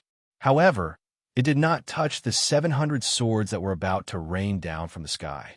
Because the demon lord's attack was not aimed at Chun Chongqing, nor was it aimed at the South Stream Temple Sword Array. From the very beginning, he had never thought of fighting against Chun Chongqing, let alone exchanging swords. Even as proud as he was, he didn't have the confidence to compete with Chun Chongqing in the way of the sword. The reason why the swords that were sent flying or broken were because the netherworld armor had been forcefully broken, and their strength was not enough. That was why they were defeated by the sunset sword. In fact, his sword was aimed at the ground. The sunset sword landed on the ground. The setting sun sank into the horizon. Night fell. This was the painting of night. The demon lord's figure retreated into the darkness. When the sun sank into the western sea, night would envelop the entire continent. But the darkness of the night was not real. It could not even completely occupy the entire courtyard. Under the assault of the light energy of the Li Palace's grand array, it was constantly being pushed back. Chun Chongqing knew that the demon lord had not left, but had retreated deeper. However, he didn't chase after them because he needed to maintain the formation. More importantly, he had always been very vigilant. The blind zither player also didn't chase, but his thoughts were clearly different from Chun Chongqing's. His skinny fingers fell on the strings of the zither, and a hum sounded. The sound of the zither was the signal. His and Chun Chongqing's attack succeeded in delaying the demon lord for a few moments. Perhaps it was just the blink of an eye, but it was enough for the cosmetic girl and the others to react. Countless powders, pink and white, were sprinkled into the courtyard as if they were free. The fortune teller and the peddler stood in the sky, full of cosmetics, using it as a barrier as they focused on the copper coins and the sand table. The 6 bailiffs tossed the chains on their shoulders into the courtyard. The darkness was clearly formless and incorporeal, but it was pierced through by the 6 chains and then pulled up. It gradually grew taut, transforming into a real piece of black cloth. The 2 sesame candy-selling elders raised the lapels of their robes and solemnly stepped forward. They lowered their waists, bent their knees, and punched out. Of 5 kind man, these 2 sesame candy-selling elders were the most taciturn and inconspicuous, but they were the most skilled. They were descendants of the imperial clan and cultivated the most orthodox blazing sun style, which was most destructive to the techniques of the demon race. With 2 massive booms, countless dazzling rays of the sun shot out from those 2 steady and imperial fists. Two deep depressions appeared in the taut darkness. A teeth-numbing creaking could be heard. This was the sound of real space distorting on the verge of rupturing. As expected of the experts of the Wenshui Tangs, their combined strength was actually able to tear apart the Demon Lord's darkness. Before the great light of the Li Palace's grand array, the darkness in the courtyard receded, but it could not retreat. It seemed on the verge of collapse. The experts of the Wenshui Tangs had already charged into the courtyard. Chen Changsheng's sword also finally moved, entering into the darkness. Suddenly, he heard the crisp sound of metal striking stone. This sound came from his sword at the very front. And then he sensed an unimaginable strength, as well as an extremely hard object that did not seem to belong to the human world. An intense wariness appeared in his eyes. He had already been prepared, and after his conversation with the Demon Lord, he had become even more vigilant. But he had not expected his opponent to appear so suddenly, without any warning. The experts of the Wenshui Tangs were about to enter the darkness, especially those two sesame candy-selling elders. Retreat! The blind zither player heard Chen Changsheng shout. He did not understand. Just as his side was about to tear apart the darkness and successfully kill the Demon Lord, why did they retreat? But he knew that something was bound to happen, so he immediately transformed into a wisp of smoke and retreated. The two sesame candy-selling elders also heard Chen Changsheng shout, but it was already too late for them to retreat. In their original plans, their blazing sun style was the most crucial method for killing the Demon Lord, so they were the closest to the darkness. A terrifying energy, like a flood, swallowed up the blazing rays of light on their fists and then attacked their bodies. This energy was so pure, yet so terrifying, as if it came from the divine kingdom. It even made it impossible for them to muster the courage to resist. After Chen Changsheng yelled out, he dashed forward. He used the true meaning of the blazing sword and used the Yesher step. His speed was as fast as lightning, and he instantly arrived before the darkness. Just as the flood-like power was about to hit the two old men, his sword formation slashed down first. Amidst the shrill cries of swords, he grabbed the shoulders of the two elders and rapidly retreated. That invisible and terrifying energy pervaded every corner of the courtyard. Even the finest speck of dust seemed to carry the weight of a mountain. As he rapidly retreated, two streams of blood spurted from the lips of the sesame candy-selling elders, drenching the front of their robes. Chen Changsheng landed on the ground, his body swaying and his face even paler. In a single exchange, without even seeing their opponent, the Tang clan experts had been heavily injured. Even Chen Changsheng's sea of consciousness had been severely shaken. The shrill cries of swords suddenly vanished. The storm of swords flew back through the air and quietly floated around his body. If one looked carefully, they might realize that of the 700-some swords, several dozen had already been destroyed. The 100-some swords at the very front were vibrating at high speeds, both furious and perplexed. Just what was there in the darkness? In the depths of the darkness, a speck of light appeared. This speck of light was not particularly bright and was even rather dim, but it was incredibly shocking, because everyone felt that while this speck of light seemed to be right in front of them, it was actually millions of li away. If the speck of light could be seen from millions of li away, just how bright would it be if it was right in front of them? When they thought of this question, the speck of light rapidly expanded in their field of vision, emitting boundless light. This light was so real, so blazing, so dazzling that even the light of the Li Palace's grand array was robbed of its brightness. A few priests of the Taoist Church of the Western Waste covered their eyes and howled in pain, falling to the ground and beginning to roll. To be continued. Chapter 203. Dizziness married? Dizziness, no one told me. You have to be happy, girl. Even Linghai Zhuang and the others felt a stabbing pain in their eyes. It took them a few moments to get used to it, and once more turned to the darkness in the courtyard. The speck of light in the depths of the darkness had already grown much larger. It could be called a ball of light, but it was still indistinct, like it was shrouded in a fine veil. A figure appeared in the ball of light. It was faintly visible that it was naked and had a pair of white wings on its back. The dazzling rays of light came from the figure itself and scattered in all directions.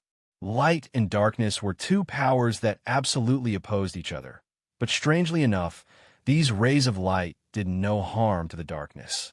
On the contrary, the darkness seemed to absorb a great deal of energy from these rays of light, thickening until it seemed like it was about to materialize. The powerful winds descending from the sky caused the darkness to roil, making it seem like an inky sea before a storm.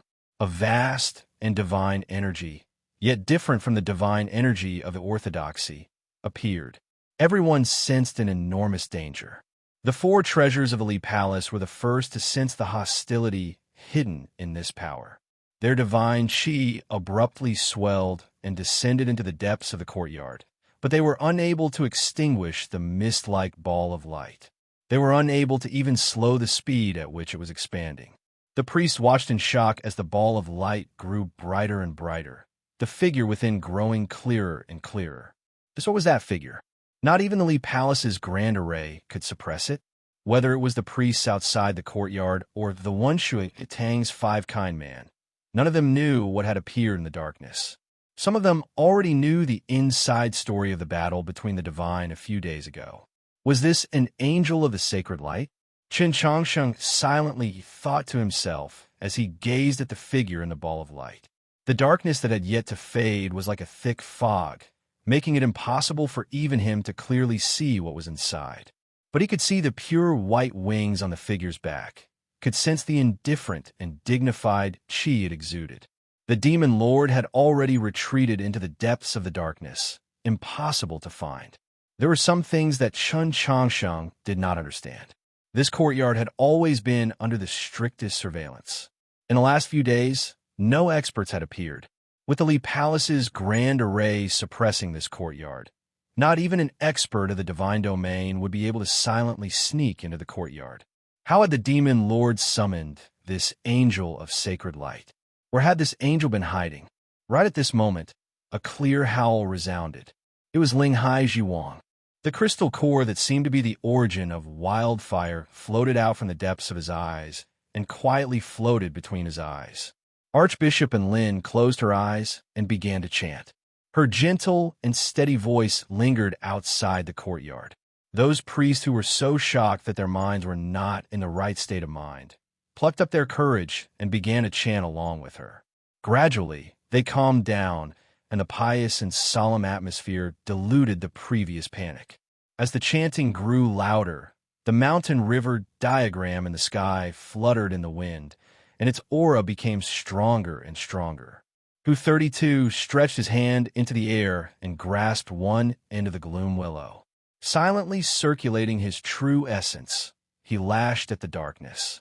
Daoist Siyuan raised one hand towards the sky and held onto the outer heaven seal. At the same time, his left hand received the falling star stone that Qin Changsheng had sent over with his divine sense in an attempt to stabilize the array. These four prefects of the orthodoxy also knew the inside story of the battle between the divine that day, so they had already mentally prepared themselves. If they only wanted to kill the demon lord, the Li Palace array, Qin Changsheng, and the One Shui Tang clan's five-kind man were more than enough. They had remained so vigilant and solemn because they knew that today they might encounter a truly powerful foe that surpassed the limits of human imagination. But they would not give up because just as Qin Changsheng had said, if this scene really did occur, they would still kill the demon lord. But before they killed the demon lord, they first had to kill that seemingly perfect existence in the darkness. Because it was still as Qin Changsheng had said. Those who came from afar were guests. The earlier they died, the earlier they could return home. The guest in these words was naturally this angel of the sacred light that still had not revealed its true appearance. The sacred light continent truly was very far. This person had to die first. The star core, the gloom willow, the mountain river diagram, the outer heaven seal, the falling star stone. The five treasures of the Li Palace exuded their most powerful chis. The grand array of the Li Palace stabilized once more. The warm light shone into the darkness, once more suppressing and freezing the surging darkness. As the night froze, the fog-like ball of light dimmed a little, and the figure of the angel inside also became a little blurry. The angel sensed the powerful pressure around it and let out a furious roar. This thunderous roar was brimming with anger and the desire to fight, as well as the desire to kill. It was angry because it had realized that these low-level beings dared to challenge its dignity. It wanted to fight because it had realized that this array truly was very powerful, and it should have been even more powerful. The desire to kill came from its very nature. It was in charge of war, and Bi-Yang had called it the flames of anger. From that day onwards, it accepted this name as its sacred name on the continent. The thunderous roar exploded in everyone's ears and hearts. At the same time, it also exploded in the real world. A hole was torn in the darkness, and the west wall of the courtyard was directly shaken into powder. The light and heat exuded by the angel's body transformed into real flames that furiously burned on the yellow sand of the courtyard. Every flame that could be seen, every flame that could be felt, contained an extremely terrifying pressure. Several dozen warriors from the Xiang clan estate that had come to Xiang Qiu's aid had the misfortune to directly confront this pressure. With several dozen thuds, these several dozen demi-human warriors, whose bodies were as tough as steel, were transformed into several dozen lumps of flesh and blood. The priests of the Li Palace were often accompanied by divine energy and pressure, and more importantly, by the protection of the Li Palace array, so they were not too heavily injured. The thunderous roar did not stop there. It continued to batter against the Li Palace array, like waves crashing against a reef, seemingly never-ending. The quaking of the earth grew more and more intense. The sight of the bloody mud on the street and the howling winds outside the array and the quaking of the earth made the priests tremble in silence, their faces pale. Chen Changsheng gazed at the figure of the angel in the mist. Sensing the pressure contained in the light and sound, his expression solemn. This angel was even more terrifying than he had imagined, than Bi-Yang had described. Using the cultivation levels of the continent, this angel was probably close to the peak of the Saint Realm. Could the Li Palace array suppress it? To be continued. Chapter 204. Chen Changsheng could clearly see that the pressure exuded by the angel in the darkness was incomparably powerful. Even among the storms of the 8 directions, only the Elder of Heavenly Secrets or Bi-Yang of the last 2 years could contend against it. No one could determine if the Li Palace's grand array could suppress this person, or for how long. The Li Palace's grand array was not complete, and Mao Qiuyu was still in the capital. Crucially, based on what Bi-Yang had said, 2 angels had appeared with black robe that day. Since one angel had appeared, the other had assuredly appeared as well. Where was it now? This was what worried Chen Changsheng the most. It was obvious that the appearance of these 2 angels was related to the Demon Lord. In an extremely short amount of time, he made a decision. He had to kill the Demon Lord while this angel had yet to break through the Li Palace's grand array and the other angel had yet to appear. This meant that he needed to enter the darkness of the courtyard, perhaps even venture into its depths. At the same time, he needed to maintain the Li Palace's grand array. Only by suppressing the angel could he ensure that the Demon Lord could not leave. What should he do? Don't let him come out. Chen Changsheng stuffed the divine staff into Tang 36's hands. Tang 36 incredulously asked, "Me again?" This question was meaningless. There was no one present that could temporarily replace the array pivot. To put another way, besides Chen Changsheng, only he was willing to hold the divine staff of the orthodoxy, who asked it to fall into his hands from the very start when the Pope passed down the divine staff. Although Tang 36's expression was very angry, and these 3 words sounded like a painful moan, he didn't refuse. Because he knew that he could not refuse. He took a step forward and raised the divine staff in his hands. The expensive leather boots from Tianliang County landed on the hard bluestone floor, leaving behind an extremely deep mark. The divine staff in his hands glowed with light, driving the falling star stone and the other 4 treasures into an even more terrifying pressure that surged toward the angel in the darkness. Tang 36's face instantly paled, but his eyes appeared particularly determined. Chen Changsheng did not see this. Before Tang 36 had taken that step, he had already vanished into the darkness. The divine energy of the Li Palace's grand array isolated the courtyard from the world, suppressed the darkness and the strange world, but it had no effect on him. The night was so dark that it blocked all vision, but it couldn't slow him down in the slightest. His divine sense was like water, able to light up the farthest star in the night sky. Naturally, he could see through the darkness in front of him, but the demon lord had already retreated very deep, fusing with the darkness. Finding him would take some time. Right now, what he lacked the most was time. Fortunately, he was not alone. When he handed the godly staff to Tang 36, that person had already entered the darkness. To be more precise, that person had never retreated from the darkness. The sound of the zither rang out coldly and mercilessly into the night.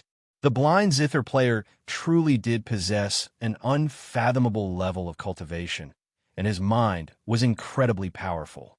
Even the descent of the angel had not been able to make him waver. Chen Changsheng heard the sound of the zither. His eyes turned slightly, and the wind and rain swords followed. The darkness of the night was torn apart by the awe-inspiring sword intent and the piercingly cold zither music, revealing a passage. At the very end of the passage was a tree. The demon lord swiftly retreated, his hands erecting barrier after barrier in front of him.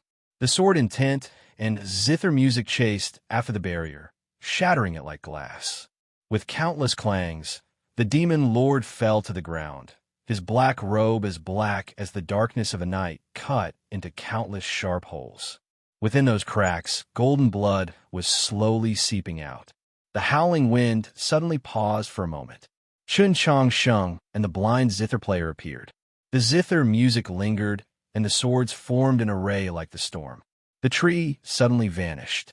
It had not truly become nothingness, but had been sliced into the finest powder by the zither music and sword intent. This powder was so fine that not even the wind could pick it up, so it could not be seen. Chen Changsheng and the blind zither player did not continue to attack, because they felt wary. The demon lord stopped, no longer retreating. He stood where the tree had once stood in his own darkness, his expression calm as he looked at Chen Changsheng and the blind zither player. It was like he was looking at two perfect works of art that deserved to be admired, even praised. The art of Shualao City had always followed the path of complex and magnificent art, but if one truly looked at its core, it would always be brimming with the icy aura of death. The best work of art was death itself. In the demon lord's eyes, Chen Changsheng and the blind zither player were already two dead men. Chen Changsheng and the blind zither player were getting more and more alarmed. Where did the demon lord's confidence come from? Where exactly was that indistinct, murderous intent hidden? Was it that misty ball of light in the night sky? No. The angel in the ball of light was temporarily unable to break through the seal of the Li Palace's grand array. There was also an angel of sacred light. Chen Changsheng had already prepared himself for this. At some point, the string of stone pearls had fallen from his wrist into his palm. He gripped the chilly stone pearls and silently gazed at the darkness around him. As long as he could confirm his opponent's position, he would unleash his strongest attack on that expert from the other continent. He was confident that even if he could not kill or heavily injure his opponent, he would still be able to give him a massive problem. Because his sea of consciousness contained the battle experience and wisdom inherited from Senior Byonghong. Because he had the heavenly tome monoliths. When that time came, he was confident that the blind zither player would seize the chance to slay the demon lord in the midst of his zither music. But he now realized that his plans seemed to have fallen through. Just as he had said before, his spiritual sense was as calm as water. It could see the most distant stars in the night sky, could ignore the deepest of nights. But he could not confirm the angel's position. The courtyard was so quiet in the night. Whether it was the confrontation between the Li Palace's grand array and the angel of sacred light, or the demon lord right before his eyes, they all seemed to be matters of another world. Chun Chong Sheng looked at the demon lord, his expression still calm, but his palms were already somewhat damp. The 5 heavenly tome monoliths had become somewhat slippery from his sweat. This was an extremely bad feeling, and it made him even more wary.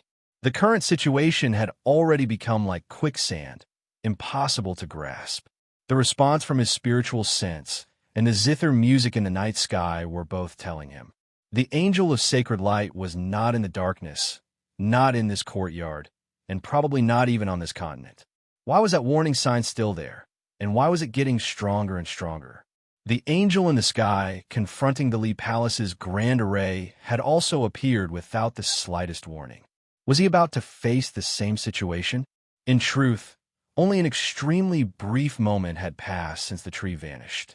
Chun Chong Sheng and the blind zither player's sword intense, and zither music had already traversed the darkness several times. They didn't notice that there was a stone statue at the back door of the courtyard, not far away from them. Even in the darkness, this stone statue was very striking. If they turned around, they would assuredly see it. It was a half-crouched naked man with a pair of wings on his back. He looked rather similar to the angel in the ball of light in the sky. In truth, this naked stone statue had always been an angel. Chun Chong Sheng and the blind zither player had not noticed this stone statue because it was a real stone statue. This stone statue had no chi, no breath, no vitality, no warmth, and certainly no movement. To put another way, this stone statue was a dead object. From every angle, whether one used their spiritual sense, sword intent, or zither music to interact with it, this was the only conclusion they could reach. Suddenly, the stone statue opened its eyes. It had come to life. To be continued. Chapter 205. There had once been a tree where the demon lord had stood. That tree had been chopped into nothingness by the zither player's zither music and Chun Chongsheng's sword intent. As the zither music and sword intent descended, a green leaf on the thinnest tip of the highest branch was swept up by the wind and carried down. This green leaf fell on the tightly shut eyes of the stone statue by the back gate. Neither Chun Chongsheng nor the blind zither player had noticed the stone statue, and logically speaking, they should not have noticed that the stone statue had opened its eyes. But when the stone statue opened its eyes, the green leaf was flicked off and lightly drifted into the wind. The blind zither player's ears twitched. With a flip of his hands, he placed the zither horizontally in front of him. His true essence surged and jolted Chun Chongsheng away. There was no sound, but a speck of light suddenly appeared in the darkness. This speck of light was a slender speck of light, just like a needle. This needle of light moved with incredible speed, just like real light. One moment, it was in the depths of the darkness, and in the next, it was right in front of the pair. There was a soft thud. The slender needle of light easily pierced through the zither player's zither horizontally in front of him, pierced through his left shoulder, and then vanished once more into the darkness. The blind zither player's face became extremely pale, blood gushing out like glue. The two hands holding the zither fiercely trembled as if they would fall at any moment. The slender needle of light had only left a tiny wound on his left shoulder, but it seemed to have heavily injured him. The sound of something tearing through the air resounded as over 700 swords flew back from the night sky, protecting Chun Chongsheng and the blind zither player within. Countless swords pointed outwards, making it look like a fruit with countless thorns growing on it. This was the most stable sword array of South Stream Temple sword array. The blind zither player's mind slightly relaxed, but he could no longer endure the pain. With a grunt, he put down the zither. The slender needle of light had only pierced through his left shoulder, but the divine and bizarre chi attached to it was constantly gnawing at his meridians. The blind zither player was half a step from the divine, but even if he used all his true essence, he could not use his spiritual sense to expel this chi. What was this chi? What was that slender needle of light? The gazes of Chun Chongsheng and the blind zither player pierced through the rain of swords and fell upon the stone statue. The stone statue had opened its eyes and stood up. His eyes were extremely indifferent, devoid of any emotion. There was neither love nor hate, only coldness, as if he was not alive. However, the powerful aura that leaked out from the depths of his eyes was so real and lively.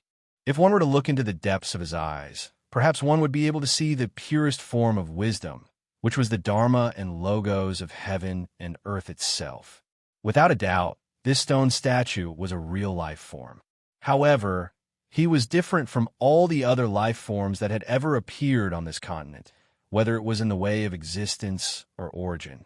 The blind zither player could not see the naked and perfect body or the pair of sacred wings. However, he could clearly sense the other party's presence. His face became even paler. The stone statue slowly raised its right hand. The night shrouded the courtyard, making it extremely dark. Even Chen Changsheng could only use his divine sense to observe the environment. But when the stone statue raised its right hand, a few rays of light hidden in the cracks in space were extracted from the darkest darkness. Those rays of light converged on his hand, gradually forming into a beam and then taking on a concrete shape. It was a spear condensed from a beam of light.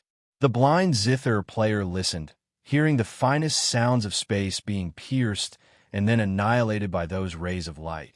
But his face was no longer pale. He no longer had any thoughts, so he was no longer wary or uneasy. He used his trembling hands to tightly grip the zither and whispered to Chun Changsheng, "Go." That slender needle of light had left him powerless to fight back, and now they were facing a spear of light. Chun Changsheng understood the zither player's meaning.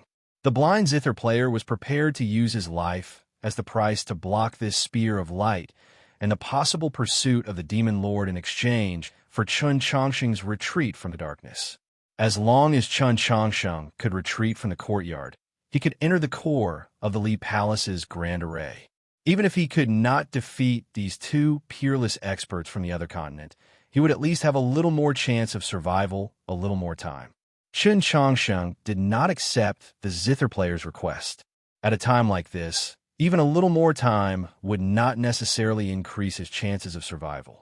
And he would not leave the blind zither player alone. He had already made his preparations. He knew that when he killed the demon lord, there was a high chance that he would encounter a second angel. It was also that stone statue that had come to life. Based on what Byung Hong had said, this angel of sacred light presided over judgment and had the sacred name of Hidden Thunder. It was even more frightening than the angel currently facing off against the Li Palace's grand array. Chun Changsheng unsheathed the stainless sword, connected it to the sheath, and then used both hands to grasp the hilt. With this action, the string of stone pearls that he had been holding in his hand this entire time also wrapped around the hilt. The distant demon lord slightly arched his brows at this sight. He naturally knew what this signified. The entire continent now knew that Chun Changsheng's dagger would become a longsword after being connected to the sheath. This would only happen when Chun Changsheng was putting his life on the line. The problem was that Chun Changsheng should know who his opponent was. The demon lord knew that Chun Changsheng knew, so he did not know why Chun Changsheng would still come to kill him and insist on standing his ground, unwilling to retreat. Did he really think that he could wipe out a powerful life form from a foreign continent? Did he really think that in a hopeless situation, putting his life on the line would be of any use? Chun Changsheng appeared very calm, revealing no hot-bloodedness or impulsiveness. The courtyard, shrouded in darkness, was naturally devoid of any solemn or stirring atmosphere. He was well aware that the angels of sacred light were extremely terrifying, and for some reason, these two angels were even stronger than when Byung Hong had encountered them. But he still wanted to try, just like how Wang Pa had done in that storm in Xuanyang City, when he faced Zhu Luo's sword and the moonlight filling the sky. The angel's gaze was very indifferent. The 700-some famed swords in the darkness that seemed to be on the verge of a torrential downpour were ignored by it. Its gaze fell on Chun Changsheng's body. The expression in its eyes gradually began to change. More and more callous, more and more severe, and more terrifying. But what was truly shocking was that these were all emotions. This was an extremely rare occurrence. What did this angel see in Chun Changsheng's body? Or could it be that he felt something from Chun Changsheng's body? An extremely strange syllable burst from the angel's lips. Countless peals of thunder seemed to echo through the world. The demon lord's expression turned rather strange at this sound. Chun Changsheng was the same. There is no need for the laws of the world to automatically change. He could faintly understand what the angel meant. To be continued.